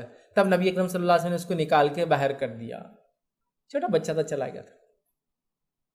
ٹھیک ہے، تو اللہ کے رسول نے کتے کے بچے کو مارا نہیں، ختم نہیں کیا، اس کی ٹانگ نہیں توڑی، اس کو نکال کے چھوڑ دیا. کتا بھی اللہ کی مخلوق ہے بھائی، جیے وہ. یہ حدیث میں ہے کہ کتے کو پانی پلایا تو اس کی مغفرت ہو گئی، کتے کا بچہ گھر میں آپ نے نکلوا دیا، ہے نا. تو بہرحال وہ اپنے ایک مخلوق ہے، وہ اپنی زندگی جیے، آپ پال سکتے ہیں ود ان شریعہ limit, within defined limits. ٹھیک ہے، حدود کے اندر جس کو کہوں. چلے آگے بڑھتے. چوتھا وہ کام جس سے کرنے سے رحمت کے فرشتے نہیں آتے، مطلب شیطان آ جاتا ہے، پھر اس کا مطلب ان کا آنا بڑا ضروری ہے. وہ کیا کام ہے؟ وہ ہے جس گھر میں گھنٹی ہو اس میں رحمت کے فرشتے نہیں آتے. آئیے نبی اکرم صلی اللہ علیہ وسلم کی حدیث سنیے، ابو داؤد کی روایت ہے. عبد الرحمن بن حسان، ان کی جو لونڈی تھی، وہ کہتی ہے کہ وہ ام المومن عائشہ رضی اللہ عنہا کے جو ہے پاس تھی، اور اسی دوران ایک لڑکی آپ کے پاس آئی، اس کے پاؤں میں گھنگرو بج رہے تھے، اس لڑکی کے پاؤں میں گھنگرو بج رہے تھے، تو آپ نے کہا اسے میرے پاس نہ آنے دیا جائے جب تک انہیں اتار نہ دے یا کاٹ کے پھینک نہ دے، چونکہ میں نے رسول اللہ صلی اللہ علیہ وسلم کہتے ہوئے سنا ہے فرشتے اس گھر میں داخل نہیں ہوتے جہاں گھنٹی ہوتی ہے، گھنٹی ہوتی ہے۔ اور مائی عائشہ کا استدلال کیا ہے، آپ کا فقہ کیا ہے کہ ہر بجنے والی چیز گھنٹی ہے۔ اللہ کے رسول نے بیان کیا جس گھر میں گھنٹی ہوتی ہے فرشتے نہیں آتے ہیں۔ مائی عائشہ کا فقہ اور آپ کی سمجھ کیا ہے، ہر بجنے والی چیز گھنٹی، چونکہ آپ نے گھنگروں کو بھی گھنٹی کے حکم میں شامل کیا اور کہا اس بچی کو میرے پاس آنے مت دو جب تک کہ توڑ نہ دے یا پھر اس کو اتار نہ دے۔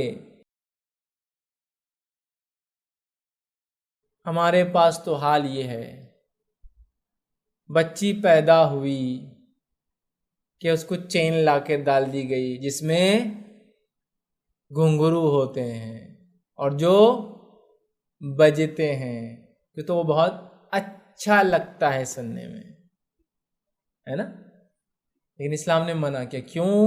اس لیے کہ یہ بے جا اٹریکشن پیدا کرتا ہے، اور اسلام نہیں چاہتا کہ عورتوں کی طرف بے جا اٹریکشن پیدا ہو۔ بجا پیدا ہو صحیح ہے، بجا کب پیدا ہوتا ہے؟ جب میاں بیوی کے تعلقات ہو، بجا ہے وہاں اٹریکشن پیدا ہو۔ بے جا کیوں ہو دوسروں کے لیے بھائی؟ اس لیے منع کرتا، سمجھیے اس کی حکمت۔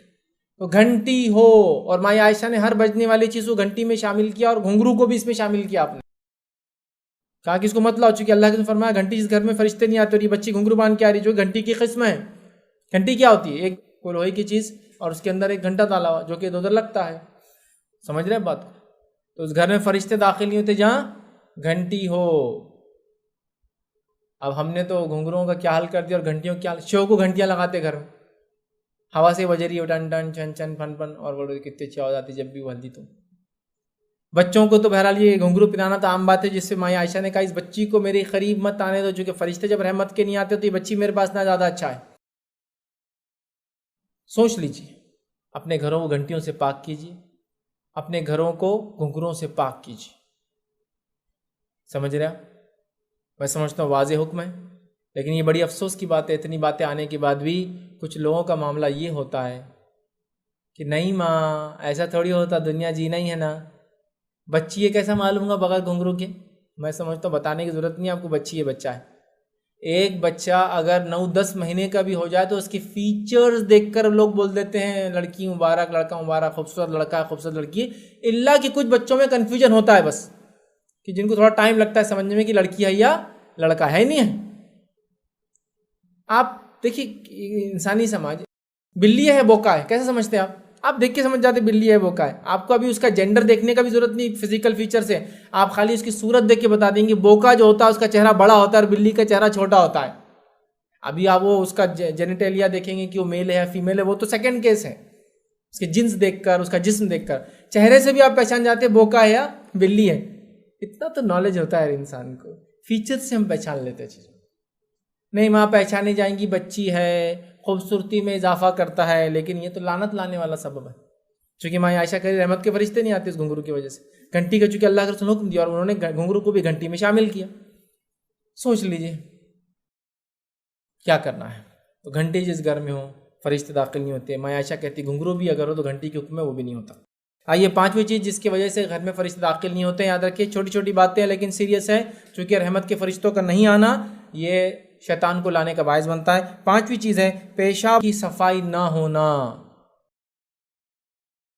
ٹھیک ہے، پیشاب خانے پیخانے میں صفائی نہ ہونا سمجھ میں آ رہا، چونکہ وہ ایک لمیٹڈ باؤنڈریز ہے، یہ مراد ہے اس کے بعد اس کے علاوہ بھی، ٹھیک ہے۔ جیسے کہ آئیے سنی حدیث سلسلۃ الاحادیث الصحیحہ کی جو ہے یہ روایت ہے، عبداللہ بن یزید فرماتے ہیں اور کہتے ہیں کہ نبی اکرم صلی اللہ علیہ وسلم فرمایا، یہ صحابی رسول فرماتے اور کہتے ہیں کہ نبی اکرم صلی اللہ علیہ وسلم فرمایا گھر کے اندر تھال میں پیشاب کو نہ پڑا رہنے دیا جائے، کیونکہ فرشتے اس گھر میں داخل نہیں ہوتے جس میں پیشاب ہو، نیز کوئی بندہ غسل خانے میں پیشاب ہرگز نہ کرے۔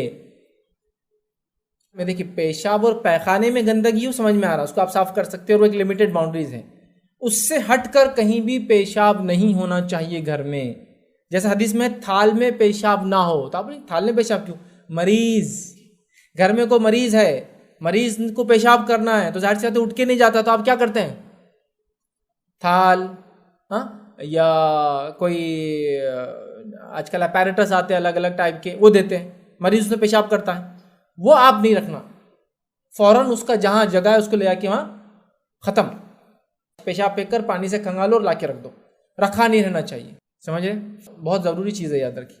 خامخواہ چونکہ پیشاب میں بدبو آتی ہے, اور یاد رکھیے فرشتوں کو بھی ان چیزوں سے گھن آتی ہے جن چیزوں سے ابن آدم کو گھن آتی ہے. پیشاب کی بدبو بہت زیادہ ہوتی ہے, یاد رکھیے, انبیریبل ہوتی ہے. دیکھیے جو پیشاب خانے صاف نہیں کرتے, گندے ہوتے طہارت خانے, کتنا مشکل ہوتی ہے نا, آنکھوں سے پورے آنسو جاتے, حال برا ہو جاتا اندر جا کے آئے تو, ہے نا, بہت خطرناک ہوتا ہے. تو پیشاب نہ ہو. تو میں کہوں گا بچوں کے پیشاب میں احتیاط کیجیے, بچوں کے ڈائپرز کو ادھر ادھر نہ پھینکیے, بچے جو پھالیوں پیشاب کرتے ہیں ان کو یوں ہی لڑنا نہ دیجیے, جلد سے جلد ڈسپوز کر دیجیے اگر ڈائپر ہے تو, یا دھو دیجیے اگر کوئی مرتبان ہے تو, یا کوئی اپیریٹس ہے اس کو صاف کر لیجیے, یا تھیلی میں اگر پیشاب کسی کو کنٹینیوس بیماری ہے تو جتنا ہو سکے اتنا اس کو خالی کر لے, کیونکہ تھیلی میں وہ پیک ہوتا ہے اور بدبو گرنے کے چانسز نہیں کے برابر ہوتے. کافی ہیوی بیگز آتی ہے, جو میڈیکل بیگز آتی ہے جو اس کے لیے اسپیشل یوز ہوتی ہے, اور وہ مجبوری ہے اس انسان کی, چونکہ اس کا پیشاب رکتا نہیں ہے اور وہ علاج کے لیے چالو رہتا ہے بہنا. سمجھ رہے بات؟ لیکن بھرنے نہ دیجیے, جلد سے جلد پھینک دیا کیجیے, صاف کیا کیجیے پیشاب. ٹھیک ہے, تو ویسے تو طہارت خانوں کو, پیشاب خانوں کو, حماموں کو صاف رکھا کیجیے. ہونا چاہیے نہیں ہونا چاہیے طہارت خانے صاف؟ ہمارے ٹوائلٹس صاف ہونا چاہیے نہیں ہونا چاہیے؟ ہمارا حال تو پاکیزگی کا یہ ہے کہ برانڈیڈ واچ, برانڈیڈ کپڑے, برانڈیڈ چشمے, سب برانڈیڈ, اور ٹوائلٹ میں جاؤ تو ایسا لگتا ہے یہ آدمی کہاں رہتا ہے یار یہ. تو پتہ چلا ہم نے صرف باہری نظافت, صفائی کو امپورٹنس دیا, جبکہ اصل صفائی وہ ہے کہ جہاں جا کے آپ صاف ہوتے ہیں, اور وہ کیا ہے آپ کے ٹوائلٹس, ہے نا. پتہ نہیں لوگ کتنے دن دھوتے نہیں ہیں ان کو, کتنی گندی بات ہے. مطلب وہاں طہارت حاصل کرنے جا رہے ہیں, وہی سب سے گندا. کچھ جگہ تو حال یہ ہے کہ ٹوائلٹس میں جا کے آؤ, اپنی طہارت خراب کر کے آؤ, اور طہارت کرنا نہیں, طہارت بگاڑ کے آتا ہوں بولنا پڑے گا ذرا, کیونکہ اتنے گندے ٹوائلٹس. اور ہم کو تھوڑا اپڈیٹ ہونا پڑے گا اس معاملے میں. ٹوائلٹس کا صاف صفائی کا ہمیں خیال رکھنا پڑے گا. نبی اکرم صلی اللہ علیہ وسلم پیشاب کے چھینٹوں سے بچنے, پیشاب اور پیخانہ کی گندگی سے بچنے اتنی احتیاط کرتے تھے, کیا بتاؤں. سمجھے آپ؟ طہارت خانہ تو آپ نے بنا دیا, طہارت خانے بھانڈے کا پین لگا دیا. پین سمجھتے آپ؟ خالی سے گول آتا ہو اور اتنا خالی 3 انچ ڈیپ رہتا ہو. اب پیشاب کیسا کرنا اس میں؟ جب پیشاب کی دھار جائیں گی تو 3 انچ تو اڑنا ہی چاہیے اس کے اوپر. تو کیوں فکر ہونا چاہیے نا, اپنے طہارت کا مسئلہ ہے, اپنی صفائی کا مسئلہ ہے, تو بھانڈا کیسا ہو, فٹنگ کیسی ہو, اس کی کوالٹی کیا ہو, تاکہ پیشاب گرے تو چھینٹے نہ اڑے. اچھے کوالٹی کے جو بھانڈے ہوتے ہیں اسی لیے اتنے مہنگے ہوتے ہیں کہ تو کتنے بھی پریشر سے اس پہ دھار گرے چھینٹے باہر نہیں آئیں گے اس کے, اسی لیے اس کو پیسہ اتنے مہنگے ہوتے ہیں. تو وہ لوگ جانتے ہیں کہ باہر چھینٹے اڑیں گے تو پیشاب ایک اچھی چیز نہیں ہے, یہ بہت سارے ڈیسیزز کو ٹرانسفارم کرتا ہے, اور کتنی ساری بیماریاں صرف انسان کو اس لیے ہوتی ہے کہ وہ کامن ٹوائلٹس یوز کرتا ہے, پبلک ٹوائلٹس جو صاف نہیں ہوتے ہیں. معلوم آپ کو کئی بیماریوں کا سبب وہ پبلک ٹوائلٹس ہوتے ہیں. کتنے آپ آرٹیکلز اس سے پڑھ سکتے ہیں جو صاف نہیں ہوتے, آپ بنداس چلے جاتے ہیں, لیکن وہ کنٹینیوس گندگی رہنے سے ڈیسیزز ڈیولپ ہو جاتے ہیں. اپنے گھر کو بھی سوچ سمجھ کے بھانڈا بٹھائیے. کتنا سوچ سمجھ کے گھڑی خریدتے ہو نا, گھڑی کیا صرف ٹائم دکھاتی ہے, طہارت خانہ بہت امپورٹنٹ ہے. اسی لیے بہت سی بار میں نوجوانوں کہتا ہوں, نوجوانوں شادی ہو رہی ہے نا تو بستر نیا خریدنا, پلنگ نیا خریدنا ضروری نہیں ہے. ٹوائلٹ تمہارا اچھا ہونا, اس کے اندر گیزر ہونا ضروری ہے تمہارے, اس لیے کہ تمہارے غسل کا مسئلہ ہے, تمہاری طہارت کا مسئلہ ہے, وہ زیادہ امپورٹنٹ ایشو ہے. پتہ چلا روم تو ایسا سجا دیا کسی کو انتہا نہیں, اور ٹوائلٹ ایسا کہ اندر گئے تو وہیں چکر کھا گر جانا آدمی. نہیں, اس کو چونکہ عادت ہو جاتی ڈیلی جانے سے. ہاں, وہ ہے اصل چیز صاف صفائی. کچھ قوموں کا حال یہ ہے, جو لوگ کمپنیز وغیرہ میں ہوں گے, چائنیز یا جاپانیز لوگوں کو خاص طور سے آپ دیکھیے, اگر آپ سے کوئی ڈیل کرنا ہے تو پہلے وہ ٹوائلٹ کو ہی جائیں گا آپ کے, اور پھر آ کے فائنل ڈیل کریں گا آپ سے.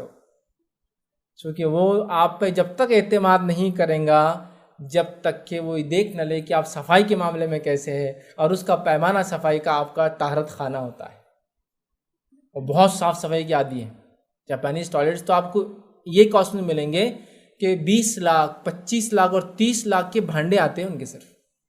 آپ بولیں گے ایسا کیا کرتا اس پہ, تو آپ نیٹ پہ جا کے دیکھ لیجیے کیا کیا کرتا اس پہ, کہ میں نہیں بتا سکتا. اتنے کاسٹلی, گرم ٹھنڈا, ایسے بھی کہ جو آپ کے بیٹھنے سے پہلے آپ کے باڈی ٹیمپریچر کے حساب سے اپنے آپ کو سیٹ کر لے تاکہ بیٹھنے ٹھنڈا نہ لگے. ایسے بھی کوالٹی کے ہوتے ہیں. پانی کا سسٹم، الیکٹرانک پورا دھلانے کے لیے ہاتھ نکل رہا ہے، سب چیز، مطلب کچھ اس کو یوز کرنے کی ضرورت نہیں. اتنے سوفسٹیکیٹڈ یوز کرتے ہیں، بہت صاف بہت صاف رکھتے ہیں. اور آپ کو پتا ہے وہ ہر چیز اسی میں کرتے ہیں. ان کو خی بھی کرنا تو بھانڈے منہ ڈال کے ہی کرتے ہو، واقعی میں اتنا صاف رکھتے ہیں اس کو. ان کو خیا ہے تو ہمارے پاس واش بیسن کی طرف بھگتا آدمی، وہ لوگ بھانڈے کی طرف بھگتے، اس کو پکڑ کے کریں گے خیر اس کے اندر، کیونکہ اتنا صاف رکھتے ہیں اس کو. بچے کے لیے چھوٹی ہائٹ کا، بڑے کے لیے بڑی ہائٹ کا. صفائی. پیشاب جس گھر میں ہوتا ہے، مرتبان میں، پینس میں، یوں ہی پھیلا ہوا گرا ہوا، ٹوائلٹ گندا ہونا سمجھ میں آ رہا، وہاں تو صاف ہوں، منع ہے کہ تو فرشتے نہیں آتے چونکہ اس کی بدبو گھن کے وجہ سے، واللہ عالم جو بھی وجوہات ہیں. تو پیشاب ہو نہیں آتے. اور کوئی بھی ہرگز غسل خانے میں پیشاب نہ کرے، غسل خانے میں پیشاب نہیں کرنا چاہیے.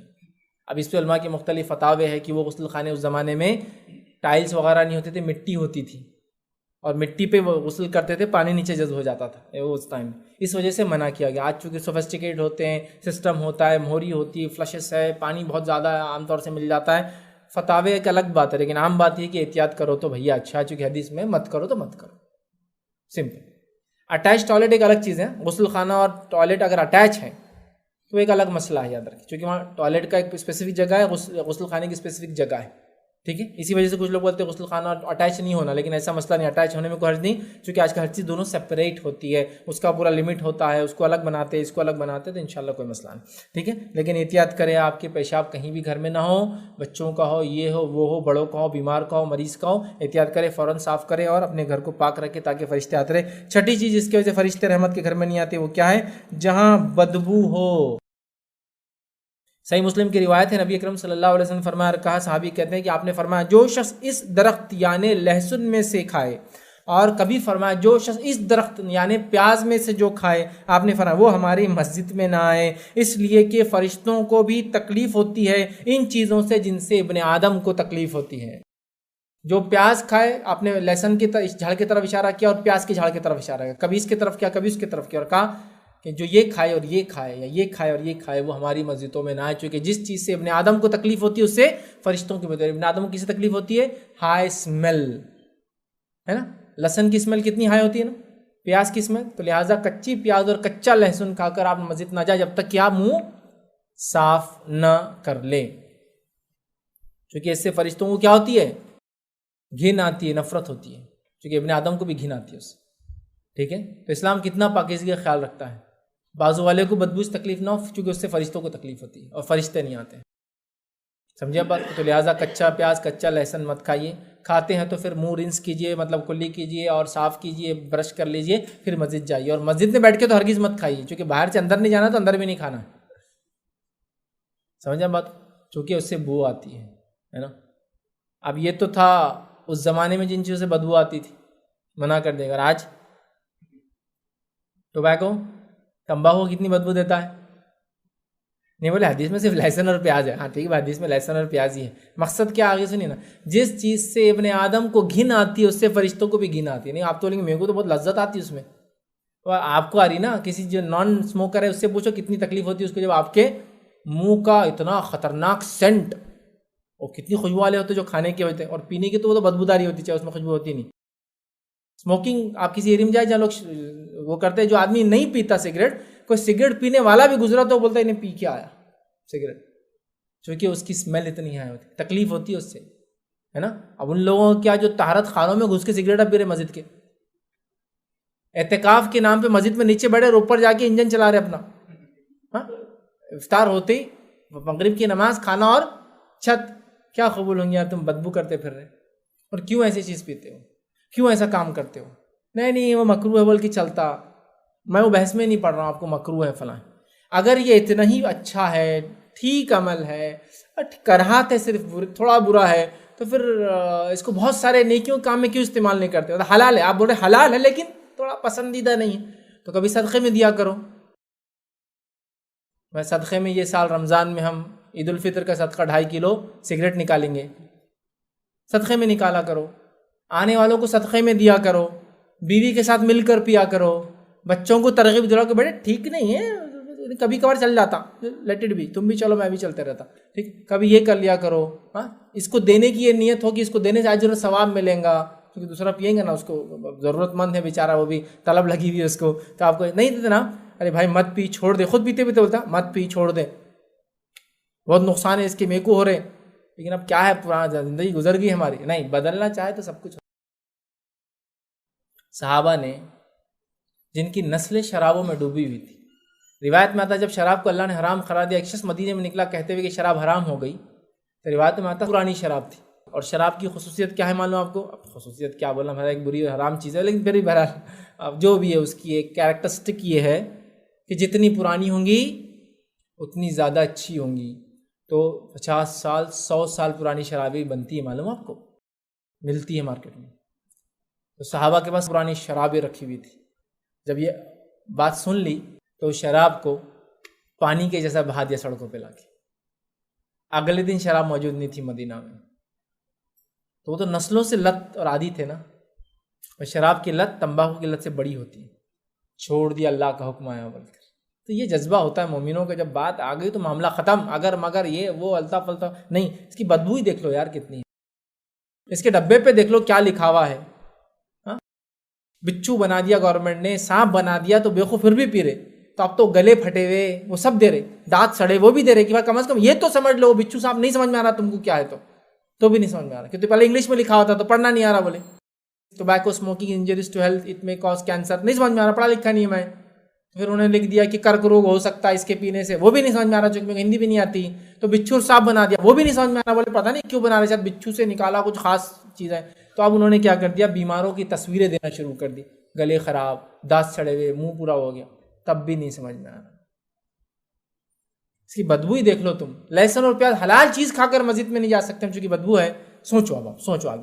بہرحال آگے آئیے, اور کیا کام ہے جن سے فرشتے رحمت کے نہیں آتے. تو 6 تو دیکھ لیا ہم نے, 7 8 9 ایک ہی حدیث میں آتے, تینوں ایک ساتھ دیکھیں گے ہم. آئیے حدیث کے الفاظ سنیے. نبی اکرم صلی اللہ علیہ وسلم فرماتے اور کہتے ہیں جو ہے 3 چیزیں ایک ہی حدیث کے اندر آتی ہیں, جنوبی, نشہ اور خلق کی خوشبو. حدیث کے الفاظ دیکھیے کیسے کہ آپ صلی اللہ علیہ وسلم فرمایا, کہا سلسلۃ الحدیث صحیحہ کی روایت ہے, فرشتے 3 افراد کے قریب نہیں آتے, 3 لوگوں کے قریب فرشتے نہیں آتے. کون کون؟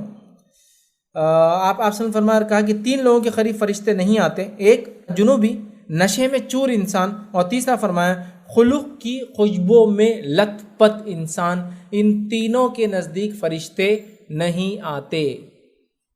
7 8 اور 9 پوائنٹ تینوں ایک اس میں آ جا رہے ہیں. 7واں پوائنٹ ہمارا کیا ہے کہ فرشتے اس شخص کے قریب نہیں آتے جو جنوبی ہو. جنوبی سمجھتے بیوی سے ہم بستری کیا ہو, سوائے اس کے کہ وہ وضو کر لے تو آتے ہیں. لیکن اگر جنوبی انسان نے وضو نہیں کیا تو فرشتے نہیں آتے. اس لیے نبی اکرم صلی اللہ علیہ وسلم اگر جنابت کی حالت میں ہوتے, کھانا چاہتے, پینا چاہتے, سونا چاہتے, تو پہلے کیا کرتے؟ وضو کرتے. چونکہ اگر وضو نہ کرے تو پھر رحمت کے فرشتے قریب نہیں آتے آپ کے غسل لینے تک, اور وضو کر لے تو آتے ہیں. یہ ابو داؤد کی روایت میں اضافی الفاظ ہے, اس میں نہیں, اس حدیث میں تو اتنا ہی ہے. ابو داؤد کے حدیث میں الفاظ ہے سوائے اس کے کہ وہ وضو کر لے. تو وضو کر لے تو مسئلہ نہیں انشاءاللہ, لیکن وضو نہیں کرے تو پھر فرشتے نہیں آتی. بات کو یاد رکھ لیجیے آپ. اسی طرح جو ہے 8ویں چیز جو اسی حدیث کے اندر تھی وہ کیا ہے کہ وہ شخص جو نشے میں چور ہو, فرشتے اس کے پاس بھی نہیں آتے. کتنی بے بسی کی بات ہے. ایک شخص نشہ, اچھا اس میں شراب نہیں ہے, نشے سے مراد وہ شراب ہو سکتی ہے, وہ گانجا, افیم, ڈرگز اور نارکوٹکس جو بھی آج کل ہوتا ہے سب مراد. جب انسان نشے کی حالت میں ہوتا ہے فرشتے نہیں آتے, تو وہ انسان جو نشہ کرتا ہے کتنا بدبخت ہے, کتنا محروم ہے کہ فرشتوں کو اپنے سے دور کر دیتا نشہ کر کے. اسی لیے نشے خانوں میں دیکھو آپ کتنی برائیاں, کتنے فتنے اور فساد ہوتے ہیں, چونکہ وہاں رحمت کے فرشتے پھٹکتے بھی نہیں جائیں, نشہ ہوتا ہے, اور وہاں جرم, کرائم, خون خرابہ سب ہوتا ہے, کتنی برائیاں ہوتی ہیں. پھر نشہ ہوتا ہے تو زنا ہوتا ہے, تو پھر خون ہوتا ہے, خرابہ ہوتا ہے, اور کیا کچھ برائی, سود خوری ہوتی ہے, اور پتہ نہیں کیا کیا ہوتا ہے. اسی وجہ سے کہ وہاں فرشتے نہیں آتے اور شیطان بھر جاتے ہیں. تو ایک نشہ کرنے والے انسان کے قریب بھی نہیں آتے. نشے کو چھوڑو مسلمانوں, یہ حرام ہے اسلام میں, یاد رکھیے, اور اس کو نہیں کرنا چاہیے. اور ایک فرشتہ نہیں آتا, اگر مر جاؤ اس حالت میں تو کیسی موت مرو گے, سوچو, اندازہ لگاؤ.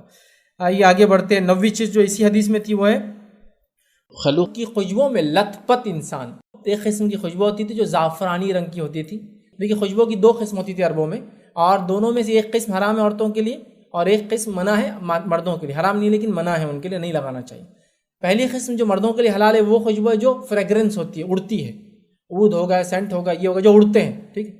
دوسری خوشبو ہے وہ جو عورتوں کے لیے جائز ہے لگانا. وہ کون سی خوشبو معلوم آپ کو؟ وہ خوشبو جس سے فریگرنس نہیں ہوتا، اس کا پیچ ہوتا ہے. پیچ مطلب دھبا آ جاتا ہے. اور عرب میں ایک قسم کی خوشبو ہوتی ہے جس کو خلوق کہتے تھے، جو زعفرانی رنگ کا دھبا بنا دیتی تھی، جس کو نزدیک سے سونگی تو خوشبو ہوتی ہے لیکن اس کی فریگرنس نہیں ہوتی. جو نان فریگرنس والی خوشبو ہے وہ عورتیں لگا سکتی ہے، ان کے لیے جائز ہے. اور جو فریگرنس والی خوشبو ہے وہ مرد لگا سکتے ہیں، وہ ان کے لیے جائز ہے. عورتوں کے لیے فریگرنس والی خوشبو لگانا حرام ہے، اور مردوں کے لیے پیچ والی خوشبو لگانا منع ہے. عبد الرحمن ابن عوف رضی اللہ عنہ نکاح کر لیا، نبی اکرم صلی اللہ علیہ وسلم خدمت میں حاضر ہوئے، آپ کے کپڑے میں پیچ لگا ہوا تھا زعفرانی رنگ کا، حدیث میں آتا ہے. آپ نے کہا عبد الرحمن یہ کیا ہے؟ تو کہا اللہ کے رسول میرا کل نکاح ہوا ہے. تو کہا ولیمہ کر چاہے بکری کیوں نہ ہو، پیچ والی خوشبو، زعفران خوشبو. اس لیے حدیث میں آتا ہے نا، ایک ام المومنین کی ان کے بھائی کا انتقال ہوا، تیسرے دن انہوں نے کہا خلق لائی جائے، اور خلق لگایا. خلق کی خوشبو پیچ والی ہوتی ہے اور وہ جائز ہے عورت کے لیے لگانا. دھبا دیتی ہے لیکن اس کی فریگرنس نہیں ہوتی. لیکن نزدیک بہت سی عورتیں بولتی ہیں نا ہم لوگ پسینہ آتا بدبو ہو جاتی، تو کیا کرنا، فریگرنس تو اسلام منع ہے، آپ پیچ والی خوشبو لگائیے، ایسی خوشبو جو دھبا دیتی ہے لیکن فریگرنس خوشبو مہک نہیں اٹھتی اس کی. اور مردوں کے لیے دھبے والی خوشبو بنائے، مہک والی جائز ہے. تو خلوق پیچ لگتا ہے اور صحابیت لگایا کرتی تھی. حیض کے بعد شرمگاہ کی طرف لگایا کرتی تھی. اور اس کے علاوہ دیگر اس میں جیسا اس صحابیات نے بتانے کے لیے اپنے گال پہ لگایا تاکہ پتہ چلے کہ میرے بھائی کا غم 3 دن کے بعد کوئی نہیں منائے گا. خلوق کی خوشبو میں لت پت لگانا ٹھیک ہے، لت پت ہونے سے فرشتے نہیں آتے، پھر یاد رکھیے. اور خلوق کی خوشبو کون لگاتا ہے؟ جنرلی عورتیں لگاتی ہیں. وہ زعفرانی رنگ کا دھبے کی روایت میں زعفرانی رنگ میں کوئی لت پت نہ ہو، اس سے مراد یہی ہے ابو داؤد کی روایت. تو خلوق میں لت پت نہیں ہونا، تھوڑا سا لگانا جائز ہے. لت پت ہونے والے کے پاس بھی فرشتے نہیں آتے ہیں. آئیے 10واں نقطہ، رحمت کے فرشتے جن لوگوں کے پاس نہیں آتے وہ ہیں جہاں وحشی جانوروں کی کھالیں ہوتی ہو، وہاں بھی فرشتے نہیں آتے. آئیے روایت اس طرح سے ابو ہریرہ رضی اللہ عنہ فرماتے ہوئے کہتے ہیں نبی اکرم صلی اللہ علیہ وسلم نے فرمایا، ٹھیک ہے، اور حدیث کے الفاظ ہے فرشتے ایسے لوگوں کے ساتھ نہیں رہتے جن کے ساتھ جو ہے چیتے کی کھال ہوتی ہے. مطلب جس کو کہیں گے وحشی جانوروں کی کھال جو لوگ استعمال کرتے ہیں یا ساتھ رکھتے ہیں، فرشتے ان کے پاس نہیں آتے. سمجھے آپ بات کو؟ تو پتہ چلا وحشی جانوروں کی کھال کے کپڑے یا اس کے کچھ بنانا، اس کو استعمال کرنا، گھروں میں اس کو لٹکانا، مطلب کھال میں بھوسا بھر کے لگا دیتے ہیں، منع ہے. کیونکہ جب تک وہ کھال ہوں گی فرشتے نہیں آئیں گے. اور خاص طور سے چیتے کا لفظ ہے، لیکن علماء نے لکھا ہے وحشی جانور مراد ہے. تو وحشی جانوروں کی کھالوں کو آپ گھر میں نہ رکھیں، استعمال نہ کریں. کھال پاس میں بھی ہوں گی تو فرشتے نہیں آئیں گے، یاد رکھیے، ٹھیک ہے. بہت سارے لوگ سجانے کے لیے خاموخواہ کھالیں خرید لیتے ہیں یا پہنتے بھی ان کھالوں کو، آپ اس بات میں احتیاط کریں. 11ویں چیز جس کی وجہ سے فرشتے گھروں میں نہیں آتے رحمت کے، وہ یہ ہے آپ صلی اللہ علیہ وسلم فرمایا کہا، حدیث کے الفاظ دیکھیے اس طرح سے آپ نے فرمایا 3 آدمی ایسے جن کے فرشتے ان کے قریب نہیں جاتے. ایک کافر کی لاش کے قریب فرشتے نہیں جاتے اس کی بدبو کی وجہ سے. دوسرا زعفرانی رنگ میں جو لت پت ہو جائے، جو میں پہلے اوپر رکھ چکا ہوں، دوسرا شخص وہ ہے. اور تیسرا جنوبی جب تک کہ وضو نہ کر لے. تو جنوبی اور زعفرانی رنگ تو آلریڈی پہلی حدیث میں ہو چکا. اس حدیث سے ہم صرف ایک نقطہ لیں گے اور وہ ہے کہ جو انسان کفر کی حالت میں مرا ہو، اس کی اسمیل آتی ہے اور فرشتے اس سے دور چلے جاتے ہیں. یہ 11واں نقطہ تھا ہمارا ادھر، اس سے فرشتے دور چلے جاتے ہیں. تو یہ وہ شخص ہے جو کہ یہ کفر کی حالت میں مرا، اس کو بدبودار کفن پہنایا جاتا ہے، اس کے جسم سے بدبو آتی ہے، فرشتے اس سے دور بھاگ جاتے ہیں. یاد رکھیے 12واں وہ عمل جس سے کرنے سے فرشتے قریب نہیں آتے ہیں، وہ عمل یاد رکھیے کیا ہے. وہ عمل یہ ہے جو ترغیب کی روایت ہے، حدیث کے الفاظ سنیے. وہ یہ نبی اکرم صلی اللہ علیہ وسلم فرمایا کہا خطا رحمی کرنے والے پر فرشتے نہیں اترتے. رحمت کے فرشتے اس شخص کے پاس نہیں آتے جو قطع رحمی کرتا ہے. قطع رحمی رشتوں کو توڑنے والا ہے. اللہ رحم کرے آج ہم نے رشتوں کو توڑ کے اپنا حال یہ کر لیا کہ آج رحمت کے فرشتوں سے ہم مکمل محروم ہو چکے ہیں. اچھا، رشتوں کو جوڑنے میں تکلیف تو ہوتی ہے نا، اس لیے تو اجر ہے. اسلام کسی چیز کا اجر کب دیتا ہے؟ یوں کچھ مت کرو، کچھ نقصان نہیں، اجر. مال خرچ کرو تو صدقے کا اور زکوٰۃ کا اجر ملتا ہے. حج کو جاؤ، فزیکل اور پیسہ خرچ کرو تو اجر ملتا ہے. نماز کے لیے تکلیفوں کو سہو، وضو کی تکلیفیں، صبح اور شام کی تکلیفیں، تجارت اور بزنس چھوڑنے کی تکلیفیں، بستر کو چھوڑنے کی تکلیفیں، سردی اور گرمی کی تکلیفیں، تو اجر ملتا ہے نا. تو رشتہ جوڑنے کا ایسی پھکٹ مل جائیں گا. رشتہ جوڑے رکھنا ایک تکلیف دہ فیز ہے. آپ رشتہ جوڑتے وہ توڑ رہے، آپ نزدیک جا رہے وہ دور بھاگ رہے، تبھی تو پھر ریوارڈز ہے. نہیں میں رشتہ بہت تکلیف دیتے اس لیے میں نے چھوڑ دیا، تو پھر اجر بھی تو گیا نا. ایسا کون سا کام دنیا میں بغیر اس کے مل جاتا؟ دعوت اللہ، اللہ کی طرف لوگوں کو بلانا سب سے عظیم کام ہے جو انبیاء نے کیا. تکلیف بھی تو سب سے بڑی اٹھائی. وہ بھی کام پھکٹ چھاپ فری نہیں ملتی بھائی. ہر جو کام جس سے مشقت اور تکلیف ہے اس کا بدلہ بھی ہے.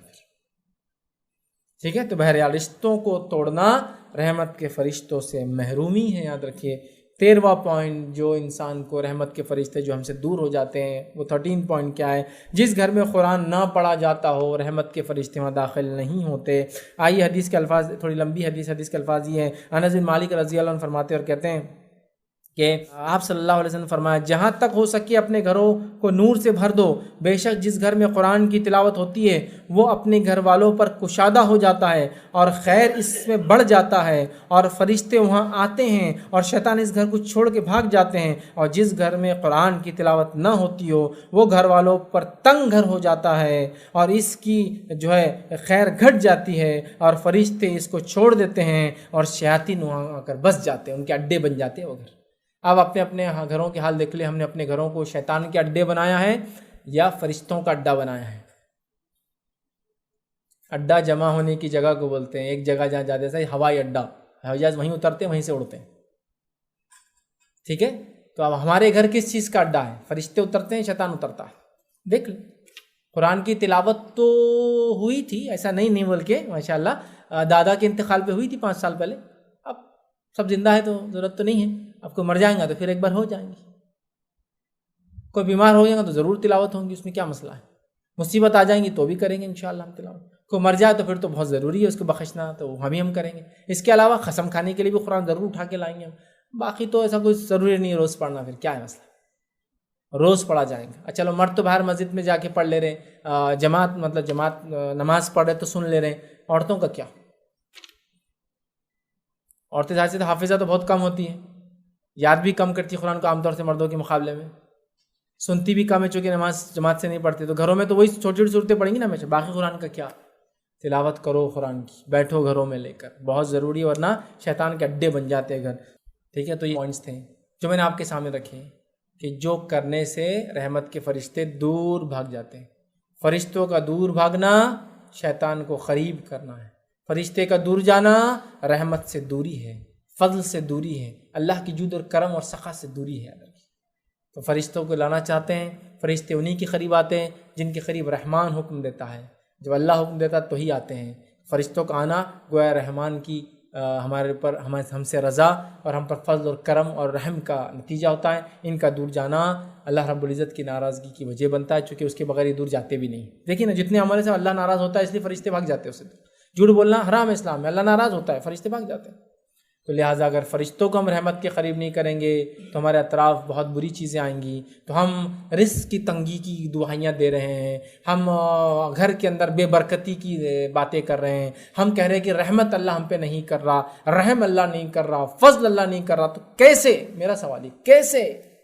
حالات تو آپ نے اپنے بدلنا ہے، حالات تو آپ کو اپنے بدلنا ہے نا، تو آپ بدلی دیکھیے، پھر دیکھیے کیسے زندگی بدل جاتی ہے اگر آپ نے اپنے آپ کو چینج کر لیا، یہ تمام کام کیے جس سے فرشتے آتے ہیں، رحمت کے فرشتے نازل ہو تو فائدہ ہے۔ اور خاص طور سے ان پوائنٹ جو میں نے 14 پوائنٹس رکھے ان سے بچنے کی کوشش کریں تاکہ رحمت کے فرشتے ہم سے دور نہ بھاگیں بلکہ ہم پہ نازل ہو، اور ان کام کرنے کی کوشش کریں جو میں نے شروعات میں رکھے جس سے وہ آتے ہیں۔ خاص یہ تو بھاگنے کی وجوہات تھی، آنے کی وجوہات الگ ہیں، وہ آپ کریں انشاءاللہ۔ تو جو آتے ہیں وہ وجوہات پہ کریں، جن سے بھاگتے ہیں ان کاموں کو نہ کریں، تو انشاءاللہ رحمت کے فرشتے رہیں گے۔ گویا اللہ تعالی ہم سے راضی ہے، اس کا معنی ہی ہوتا ہے۔ اگر یہ چلے گئے تو گویا اللہ ہم سے ناراض ہے، اس کا یہ معنی ہوتا ہے۔ تو ہم لوگ اپنے آپ کو ایسا بنائیں کہ یہ فرشتے اللہ کے رحمت کے ہمارے اطراف ہمارے نزدیک رہیں۔ میں اسی پر اپنی بات کو ختم کروں گا۔ اللہ رب العزت سے دعا ہے کہ اللہ سبحانہ تعالی ہم نے جو کچھ کہا سنا اسے عمل کی توفیق عطا فرمائے، ہم تمام کے لیے ان تمام کے اعمال کا کرنا آسان کرے جس سے تیرا رحم فضل اور کرم ہم پر ہوتا ہے، اور ان تمام اعمال سے ہماری حفاظت کر جن سے تیرا رحم فضل اور کرم ہم سے دور جاتا ہے، جب تک ہمیں زندہ رکھے، ایمان اور اسلام پر زندہ رکھے، خاتمہ ہمارا ایمان پر ہو۔ وآخر دعوانا ان الحمدللہ رب العالمین، سبحان ربک رب العزت عما یصفون وسلام علی المرسلین والحمدللہ رب العالمین۔ کوئی بات اس درس سے نہ سمجھی ہو یا کوئی سوال ہو تو آپ پوچھ لیں۔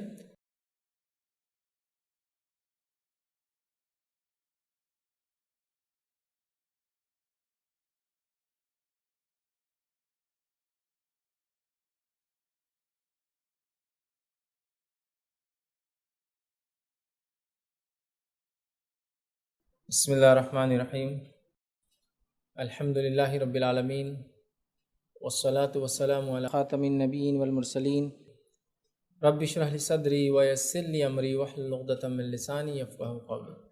جی فیض بھائی، ہم فارما مارکیٹنگ میں ہیں، ہمارے پاس LBs آتے, فولڈرس آتے جو ہم پروموٹ کرتے ہیں, اور کچھ ایسی تصویریں آتے جس پہ ماڈلس کی فوٹو وغیرہ ہوتی اور انسانی تصاویرات رہتے, انسانی شکل میں بھی رہتے, کارٹون کی شکل میں بھی رہتے, اور کبھی کبھی مطلب روم میں ایسا بکھرے ہوئے بھی رہتے کیونکہ تعداد زیادہ رہتی, ہر ایک کو دینا پڑتا. تو اس کے لیے کیا حکم ہے, ایسا کہاں تک؟ بھائی نے ایک سوال کیا کہ وہ فارما کمپنی کا کام کرتے ہیں, تو اس پہ جو میڈیسنس آتی ہے, پیمفلیٹس آتے ہیں, براؤچرس آتے ہیں, باکسز آتے ہیں, اس پہ ایڈورٹائزمنٹس ہوتے ہیں جس کے اندر تصویریں ہوتی ہے, مردوں کی ہوتی ہے, عورتوں کی ہوتی ہے, کبھی کبھار کارٹونس ہوتے ہیں. تو جہاں تک کارٹونس کا معاملہ ہے تو ایکسیپشنل ہے, چونکہ ہم نے دیکھا گڈا گڑیا اور کھلونے اللہ کے رسول صلی اللہ علیہ وسلم نے عائشہ کے پاس دیکھے اور کچھ نہیں کہا, تو کارٹونس وغیرہ تو ایکسیپشنل ہو جائیں گے, یا کارٹونک فوٹوز وغیرہ تو ایکسیپشنل ہو جائیں گے. لیکن جہاں تک بھائی کا سوال تھا وہ صرف پھیلے ہوئے ہوتے ہیں, بہت زیادہ کوانٹٹی میں ہوتے ہیں, ہر آنے والے کو دینا پڑتا ہے, تو کیا کریں؟ دیکھیے میں اس معاملے میں سجیسٹ یہ کروں گا, چونکہ آپ کمپنی کو تو سجیشن دے نہیں سکتے, کمپنی جنرلی نان مسلم ہوتی ہے اور ان کو اس سے کوئی پرواہ نہیں حلال حرام سے وغیرہ وغیرہ, اور اسلامک پوائنٹ آف ویو سے وہ نہیں سوچتے ہیں, لہٰذا ان کو تو آپ کمپیل نہیں کر سکتے, وہ بولیں گے آپ کو کرنا ہے کیجیے ورنہ چھوڑ دیجیے. ٹھیک, تو یہاں احتیاطی پہلو یہ ہوں گا, آپ جتنے زیادہ ہو سکے چیزوں کو ڈھانک کر رکھنے کی کوشش کریں, چھپا کر رکھنے کی کوشش کریں, چہروں کو دبانے کی کوشش کریں, ڈسپلے میں نہ آئے, کم سے کم ڈسپلے میں آئے اس کی کوشش آپ کریں. ابھی کتنا آپ سکسیزفل ہوں گے ایک الگ چیز ہے. جیسا کہ ایک آدمی ہے وہ ایسی جگہ کام کرتا ہے جہاں تصویروں کا ہی مسئلہ ہے, جیسا کہ بینک میں کام کر رہا ہے, بینک میں ہر نوٹ پہ تصویر ہے, کسی بھی بینک میں ہو, مسلم ہو نان مسلم کنٹری ہو, ظاہر سی بات ہے آج کل تصویروں پہ بادشاہوں کی, سلاطین کی, فریڈم فائٹرز کی فوٹوਆਂ ہوتی ہے نا, یا پھر ملک کے بانیوں کی تصویریں ہوتی ہیں, تو اب وہ کیسے چھپائیں گے آپ, نوٹیں پھیلی ہوئی, اکاؤنٹس کر رہے ہیں. تو مجبوریاں تو ایک الگ چیز ہے, لیکن ان مجبوریوں میں بھی میں یہ کہوں گا جتنا ہو سکے ڈھانک سکے اتنا ڈھانک لیں. جتنا ہو سکتا ہے آپ سیدھے ڈبے کو الٹا ڈبہ رکھیں, جب ضرورت ہے جب سیدھا کر کے ان کو گفٹ کر دیں, پھر اس کو سمجھے نا, مطلب بولنے کا مطلب یہ پورے ڈبوں کو الٹانا رکھیں آپ, ایک ڈبہ جو ٹاپ کا ہے تصویر ادھر ہے تو ایسا رکھ کے رکھیں اس کو. یا آپ کے کپڑوں کا شو روم ہے تو آپ کپڑے ڈسپلے کر رہے ہیں, ماڈلس ہوتے ہیں, تو آپ خالی چہرے کو مٹا دیں, یا چہرے کو چھپا دیں, یا چہروں کو ہٹا دیں, یا چہروں کو اتنا ڈھانک دیں, باقی نیچے کا تو درست ہے. سمجھے آپ بات کو, ہو گیا. ٹیلرنگ کی دکان ہے, ہیلتھ کلبز ہے, آپ دیکھیے وہاں لوگ لگا دیتے ہیں, ٹھیک ہے, آپ کو بتانا ایسا ایسے کرنے سے یہ چیز ایسی بنتی ہے, چہرے چھپا دیں آپ, یا تو البم میں رکھیں پھر, تاکہ البم میں لوگ دیکھیں, البم بند ہو جاتا پھر. تو جہاں مجبوریاں ہیں دیکھیے تو مجبوریوں کو مجبوری حد تک رکھیے. تو آپ جہاں تک ہو سکتا ہے کیا کیجیے, ان کو زیادہ پھیلنے نہ دیجیے, اور اگر پھیلا بھی ہو تو کوشش کیجیے کہ الٹا رکھ دے کم از کم ایک ٹاپ کا. پھر آپ نے کسی گفٹ کیا, اس کے اوپر والے کو یہ لے کے گفٹ کیا, اس کو پلٹا دے اور یہ دے دے, تاکہ پھر چھپ جائے. جہاں تک ہو سکتا ہے احتیاط کرے, یہی انشاءاللہ عزیز زیادہ بہتر اور خیر ہے, جہاں تک ہو سکتا ہے. پھر آپ جہاں مجبور ہو جائے تو اللہ تعالیٰ انشاءاللہ عزیز ہماری مجبوریوں کو دیکھیں گا, چونکہ ہم ایک ایسے دور سے گزر رہے ہیں جو صرف تصویر کشی کا اور تصویر کا دور ہے. لیکن اللہ ہماری نیتوں کو دیکھیں گے, ہمارے انٹینٹ کو دیکھیں گے کہ کہاں تک ہم چھپانے کی کوشش کر رہے تھے. تو جہاں تک ہو سکتا ہے آپ چھپائیے, جہاں آپ مجبور ہو جاتے بہرحال پھر تو ایک الگ بات ہے. انشاءاللہ اللہ تعالیٰ آپ کی مجبوری اور آپ کی نیت کو دیکھیں گے.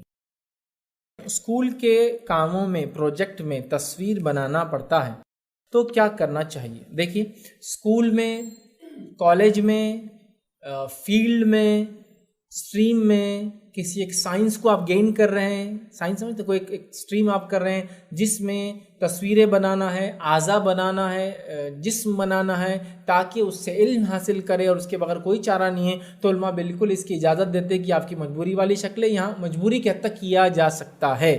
جیسا کہ کوئی سائنس کا پروجیکٹ ہے یا کوئی سائنٹیفک چیز ہے جس کے اندر انسانی چہرے کو بنانا ہے, آنکھ کیسا فنکشن کرتی ہے, پھر آنکھ اس میں ڈسپلے کرنا ہے, تو یہ آپ کی مجبوریاں ہیں. ٹھیک ہے, اور اسی مجبوریوں کے تحت سائنسدانوں نے, ہم دیکھتے ہیں پہلے زمانے میں آنکھوں کے فنکشن, چہروں کے فنکشن پہ کام کیا, لیکن جب ان کو بنایا تو ان کو اصلی شکل میں نہیں بنایا, حالانکہ اصلی شکل میں بنا سکتے تھے. پرانی کتابیں دیکھیے اب جو اسلام مسلمانوں نے لکھی, خاص طور سے چہروں کو گول بنایا, چوکور بنایا, تکون بنایا. کیوں؟ ایسے چہرے ہوتے کا گول چہرہ, چوکور چہرہ, تکون چہرہ, لیکن سائنسی کتابوں میں تاکہ اصلی شکل بنانے سے بچ جائے بول کے انہوں نے یہ کام کیا تھا. لیکن اگر آپ کا سائنس کا پروجیکٹ ہے اور وہ ایک فن سیکھ کے آپ انسانیت کو بڑا نفع دینے والے انشاءاللہ, اور وہ آپ کی مجبوری ہے, وہ کورس ہے, تو علماء لکھتے ہیں اس میں کافی فتاوے, مجبوراً جتنا ہو سکتا اتنا آپ کریں, جہاں آپ چھوڑ سکتے ہیں وہاں چھوڑنے کی آپ کو, جیسے جہاں آپشن رہتا ہے کرو یا نہیں بھی کرے چلتا, تو جو مجبوریاں وہ کر لیں, باقی آپ چھوڑ دیں, یہی انشاءاللہ خیر اور بہتر کا باعث اور سبب بنے گا انشاءاللہ. السلام علیکم. آپ نے ایسے گھنٹی کا بتایا, تو آج کل جو ڈور بیلز ہوتی ہیں تو اس کا کیا معاملہ رہے گا؟ ڈور بیل بند کرنا چاہیے یا پھر اس کا کیا معاملہ ہے؟ بھائی نے سوال کیا کہ جیسا ڈور بیل کا مسئلہ ہے, گھنٹی کا مسئلہ ہے, تو اس معاملے میں کیا کریں. دیکھیے اس معاملے میں علماء نے پہلے تو یہ لکھا جو فتاوی میں نے پڑھے کہ آپ کوشش کریں کہ جو بنانے والا ہے اس کو ڈیمانڈ کرے کہ ایسی بیل دے جس کے اندر انسانی آوازیں وغیرہ ہوں. جیسا کہ کوئی بیل دبایا کسی نے تو اندر آتے السلام علیکم باہر کوئی آیا ہے یا اس طرح کا کچھ. لیکن ہم جانتے ہیں ہمارے ملک میں تو ناممکن جیسی بات ہے کہ ایسی کوئی بیل ملے, سمجھ رہے نا, ہونا چاہیے ایسا لیکن نہیں ہے. اب چونکہ مجبوری ہے, گھر بڑے بڑے ہیں, بیل نہیں ہوں گی تو آواز اندر تک نہیں جائیں گی اور مجبوری کے علاوہ کوئی چاہ رہے ہیں تو یہ مجبوری والی شکل ہے. لہٰذا اس میں سمپل سے سمپل ایسی چیز گھنٹی لگائی جائے جو کسی کی عبادت کی مشابہت نہ کرتی ہو آواز میں, تو انشاءاللہ عزیز یہ مجبوری والی کیفیت میں انشاءاللہ عزیز مانا جائے گا. پھر اللہ بہتر جانتا ہے کیا ہے, لیکن یہ مجبوری والی کیفیت ہے. سمجھ آپ, تو لگائی ایسی جائے جو بہت سمپل ہو, تھڑک پھڑک نہ ہو اور کسی کے مذہبی چیز کو کاپی نہ کرتی ہو. سمپل ایسی کوئی گھنٹی آواز لگائی جائے, لیکن بیٹر ہے اگر ہیومن وائس, ہیومن ووکل آواز ہو, ایسا کہ السلام علیکم باہر کوئی آیا دیکھیے, یا باہر کوئی آیا ہے, یا کچھ ایسا اگر ہوتا ہے تو بیسٹ ہے. بٹ اگر پاسبل نہیں ہے تو بالکل ایک سمپل سی آپ لگا لیں. یہ مجبوری والی کیفیت ہے چونکہ ایسی چیز مل نہیں رہی ہے اور گھر بڑے بڑے ہو چکے ہیں, 100 فٹ لمبا گھر ہے, آپ کو وہاں سے آواز دیں گا تو نہ کھٹکی کی آواز جاتی ہے نہ وغیرہ, تو یہ مجبوری ہے. تو پھر اس کو معاملے کو حل کریں, یا پھر انٹرکام جیسی کوئی چیز لگائیں جس میں باہر والا بیل کی جگہ بٹن دبا کے آواز بولتا ہے, وہ آواز اندر آتی ہے پھر آپ کو کہ السلام علیکم میں باہر کھڑا ہوں, کوئی ہے گھر میں, آپ جا کے دیکھ سکتے ہیں. بہرحال اللہ عالم جو ہو سکتا, مجبوری ہے تو آپ سب سے سمپل لگائیں, کسی مذہب کی یا کسی عبادت کی مشابہت نہ کرتی ہو بیل, کوئی میوزک نہ ہو, تڑک پڑک نہ ہو, سادہ سا کوئی جس سے آپ کو اندر معلوم ہو جائے کہ باہر کو آئے, ایسا کچھ لگا لیں انشاءاللہ, پھر وہ زیادہ بہتر ہوگا انشاءاللہ. میرا ایک سوال کے 2 حصے, ایک مطلب گھنٹی کی آواز کا اور دوسرا تصویر کے اوپر. گھنٹی کی آواز جو ہم مطلب یوز کرتے ہیں چھوٹے بچوں کو بہلانے کے لیے, کیا وہ جائز ہے؟ اور مطلب آج کل ہر اشیاء کے اوپر تصاویر کا استعمال ہو رہا ہے, چاہے کپڑے خریدو, کوئی بھی کیری بیگ سے لے کے ہر چیز پر, تو ان کے استعمال کو کس حد تک روک سکتے ہیں؟ اس کے لیے بھائی نے سوال کیا کہ بچوں کو بہلانے کے لیے گھنٹی وغیرہ وہ کرنا, تو دیکھیے جھنجھنا وغیرہ یا اس طرح کی چیزیں جو بچوں کو بہلانے کے لیے وغیرہ ہوتی ہے, اس تعلق سے میں نے کچھ فتاوے پڑھے تھے کہ کچھ حد تک علماء نے کہا کہ یہ درست ہے, لیکن انشاءاللہ میں اگلے ہفتے اس کو اور ایک بار ریوائز کر کے, لیکن بچوں کے لیے جو چیزیں ان کے آنکھ پہ نہیں پہنی جا رہی, ان کے ساتھ نہیں رکھی جا رہی, لیکن الگ سے ہوتی ہے, وہ چاہے پتھر بھرے ہوئے ہوتے اندر کبھی, یا کچھ قسم کی چیز جس سے وہ بچتا ہلانے سے, جس سے بچہ بہل جاتا ہے, فتاوے تو ہے موجود انشاءاللہ کہ ویسی چیزیں استعمال کی جا سکتی ہے, چونکہ مقصد گھنٹی نہیں ہے, متنبع کرنا نہیں, بچے کو صرف بہلانا کرنا ہے آواز کر کے, تو انشاءاللہ اس میں کوئی مسئلہ نہیں ہے, جبکہ وہ میوزیکل انسٹرومنٹ نہ ہو. خالی اس ٹائپ کی رف چیزیں ڈبے میں کچھ بھر دیا بجا رہے, لیکن میوزیکل انسٹرومنٹ ہوگا تو پھر تو یقیناً منع ہے. دوسرا بھائی کا سوال تھا ہر چیز پہ تصویر آتی ہے. یقیناً بہت ساری جگہ تصویروں سے بچنا محال ہے, بہت ساری چیزیں ہو نہیں سکتی. جیسا مثال کے طور پہ بچوں کے کپڑے لینے جائیے, بچوں کے لیے کچھ چیزیں لینے جائیے, آپ کو کچھ بھی بغیر تصویر کے نہیں ملیں گا, ٹھیک ہے. تو یہ آپ کی مجبوریاں, اور مجبوریوں میں پھر آپ یہ دیکھیں کہ وہ تصویریں اصل چیز کی نہ ہوتے ہوئے کارٹونک فارم میں ہوں, تو پھر درست ہے, اس لیے کہ پھر وہ گڑیا گڈا اور وہ کھلونے کی شکل میں چلی جائیں گی. جیسا کہ ایک مثال کے طور پر ایک فین ہے, اس کو آنکھیں ہاتھ ہیں, ظاہر سے فین کوئی چیز نہیں ہے, اصل فین کوئی زندہ چیز نہیں ہے, فین کی کوئی تصویر نہیں ہوتی ہے, لیکن بچے کو اٹریکشن کے بنا دیا گیا, ٹیڈی بنا دیا گیا, چاہے وہ ٹیڈی کھیلنے کا ہو یا ٹیڈی کی تصویر ہو, لیکن وہ ریئل نہیں ہے, ریئل بھالو نہیں بنا ہوا ہے, بھالو کے جیسا تھا موٹا چہرے والا ایک دم گبک گبک, سمجھے نا, جو ریئل نہ ہو. تو اس سے ہم استدلال کر سکتے ہیں کہ جو کھلونے ہیں وہ کھلونوں کی شکلیں اگر چھاپ دی جائے جو کہ اصل شکل میں نہیں انسانی فدی شکلوں میں ہیں, تو بہرحال انشاءاللہ عزیز پھر درست ہے. لیکن یہ مجبوریاں ہیں کہ بچوں کے کپڑے, بچوں کے کھلونے, چھوٹی سے چھوٹی چیز بھی جو ہے بغیر اس کے آج نہیں ملتی. اس کے علاوہ بھی یاد رکھیے کچھ چیزیں مجبوریاں ہوتی ہیں, اور مجبوریاں انسان کو مجبور کر دیتی, جس کو میں کہوں گا اس کے بغیر چیزیں نہیں ہوتی. جیسا کہ دلیل کے طور پر اخباروں میں تصویریں ڈالنا, ریفرنس کے طور پر اپنے کام کو محفوظ کرنا, ضرورت کے تحت شرعی تقریروں کو ریکارڈ کرنا, سمجھ رہا, ظاہر سے تصویر ہے, یہ تصویر ریکارڈ ہوتی ہے, تصویر پہ ٹی وی پہ ڈسپلے ہوتی ہے, سمجھ رہا. تو کچھ چیزیں مجبوری ہوتی ہے, ڈسپلے کرنا کچھ چیزوں کو, یہ ہمارے کام اور ایکٹیویٹی ہے جس کے بغیر لوگ سمجھنے والے نہیں, سمجھ رہا بات کو. جیسا کہ مثال کے طور پر حدیث میں تو ایک ہاتھ سے دو تو دوسرے ہاتھ کو پتہ نہ چلے, لیکن ایک ہاتھ سے اگر آپ کسی کا صدقہ لے کے دیں گے دوسرے ہاتھ کو پتہ نہ چلے, صدقہ آپ آفیشیل لیتے ہیں, اکاؤنٹ میں لیتے ہیں, تو گورنمنٹ آپ سے پوچھتی سال بھر بعد کہ آپ نے جو پیسہ آپ کو چندہ آیا کیا کیا, تو آپ کو پورا ریکارڈ کیپنگ کرنا پڑتا ہے, ان کو دیا, تصویریں فلاں, یہ چیز ہوتی, یہ کام کرتے.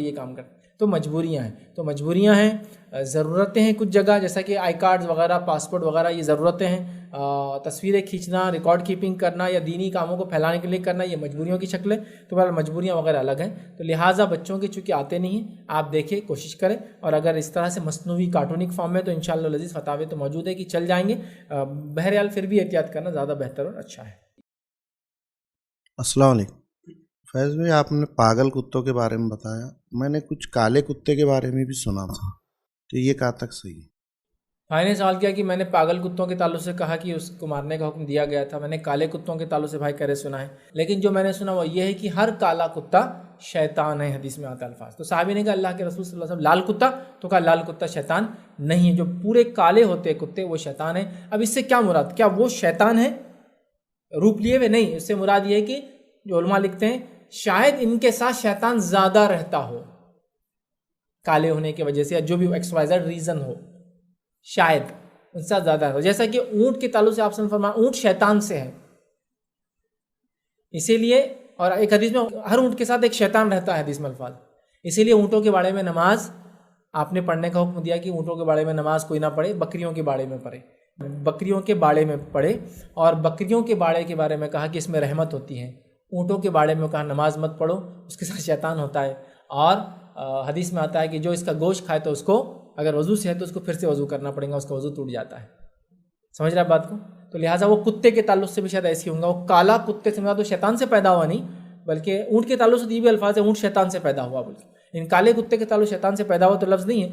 میں بھی کالے کتے کے ساتھ شیطان زیادہ رہتا ہوا بول کے کہا گیا کہ ہر کالا کتا شیطان ہے، یاد رکھنا. لہٰذا کالے کتوں سے اجتناب کرنا، احتیاط کرنا، یا یہ نالج ہونا کہ کالے کتے کے ساتھ شیطان رہتا، یہ ضروری یاد رکھیں. حدیث میں یہ بھی الفاظ پوچھا گیا لال، تو کہا لال نہیں، کالا اگر ہو تو اس کے ساتھ شیطان رہتا ہے، یا کالا کتا شیطان ہے، یا شیطان رہنے کی وجہ سے اس کو شیطان کہا گیا. السلام علیکم.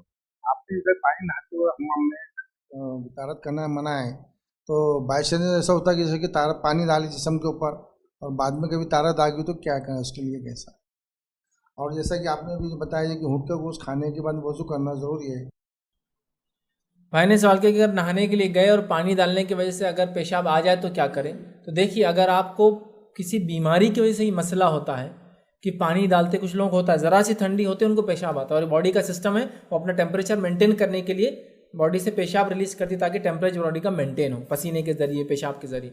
تو لہٰذا اگر ایسا ہو رہا ہے آپ کو کہ وہ پانی ڈالنے سے ایسا ہوتا ہے، بیماری کا مسئلہ ہے، تو اگر طہارت خانے، پھر وہ فتویٰ آپ لے لیں علماء کا کہ طہارت خانے آج کے ویسے نہیں ہیں، ڈائریکٹ مٹی میں نہیں ہوتا، پیشاب وہاں جذب نہیں ہوتا جہاں وضو طہارت کرتے ہیں، بلکہ ایک موہری ہوتی ہے، پورا الگ سسٹم ہوتا ہے، پانی ماشاءاللہ فراوانی میں بہت زیادہ ہے، کوئی مسئلہ نہیں ہے. تو آپ احتیاط کرتے ہوئے چھینٹے نہ اڑے اس موہری کے اندر، سیدھا اگر کر سکتے ہیں پھر پانی ڈال لیں، پھر طہارت لے لیں، اور آپ کو پتہ ہے کوئی چھینٹے نہیں اڑیں گے، کوئی بدبو نہیں آئیں گے، کوئی پیشاب آنے کے ادھر آنے کے چانس نہیں ہے. اس زمانے میں بتاؤ نا، حمام میں موہری وغیرہ ٹائل سے نہیں تھے، ڈائریکٹ مٹی پہ نہا رہے تھے لوگ، تو ظاہر سے زیادہ پیشاب کریں گے تو وہیں جذب ہوں گا اور سارا مسئلہ ہو سکتا ہے، بدبو وغیرہ گندگی، اس لیے منع کیا گیا. تو وہ فتوے کو آپ لے لیں مجبور. اور یہ تو بیماری اگر ہے تو پھر تو یہ مجبوری والی کنڈیشن ہے، مجبوری میں اگر ایسا ہوتا ہے تو پھر تو انشاءاللہ عزیز کوئی حرج نہیں کہ آپ وہاں پیشاب کر لیں، اس میں حرج نہیں. دوسرا بھائی کا سوال تھا اونٹ کے گوشت کے تعلق سے. میں نے کہا کہ اگر کھائے تو کیا وضو کرنا؟ ہاں، اونٹ کا گوشت جو بھی انسان کھائے تو اس کو وضو کرنا، جو کھانے والوں کا اگر وضو تھا تو. ایسا ہوتا ہے نا، میں نماز سے پہلے 15 منٹ نکلا، آپ کے گھر آیا، آپ عرب میں تو کامن ہے، آپ نے کہا یہ گوشت کھائیے، کھا لیا، تو مجھے بولنا پڑے گا. آپ اگر وضو سے تھے تو آپ کا وضو اب نہیں رہا، چونکہ میں نے آپ کو اونٹ کا گوشت کھلا ہے، یاد رکھیے، تو لہٰذا وہ بولنا پڑے گا. تو اونٹ کا گوشت اگر کوئی کھائے تو اگر وضو سے تھا تو اس کو وضو کرنا ہے، ورنہ ایسا اونٹ کا گوشت کھائے تو وضو نہیں کرنا ہے آپ کو. اونٹ کا گوشت اگر آپ نے کھایا اور آپ باوضو تھے تو آپ کو وضو کرنا ہے، مطلب آپ کا وضو ٹوٹ گیا، اب آپ کو اگر نماز پڑھنا ہے تو وضو کرنا پڑے گا، یاد رکھیں، ٹھیک ہے. تو اونٹ کے گوشت کے لیے حکم ہے، یہ تب بھی تھا اور آج بھی یاد رکھیں. تو جو بھی اونٹ کا گوشت کھائے اگر وہ باوضو ہے تو اس کو وضو نہیں رہیں گا، اور اگر بے وضو تھا تو پھر تو کوئی مسئلہ ہی نہیں ہے، اس کو وضو تو کرنا ہی ہے اس کا، ٹھیک ہے. وآخر دعوانا ان الحمد للہ رب العالمین. سبحان ربک رب العزۃ عما یصفون وسلام علی المرسلین والحمد للہ رب العالمین.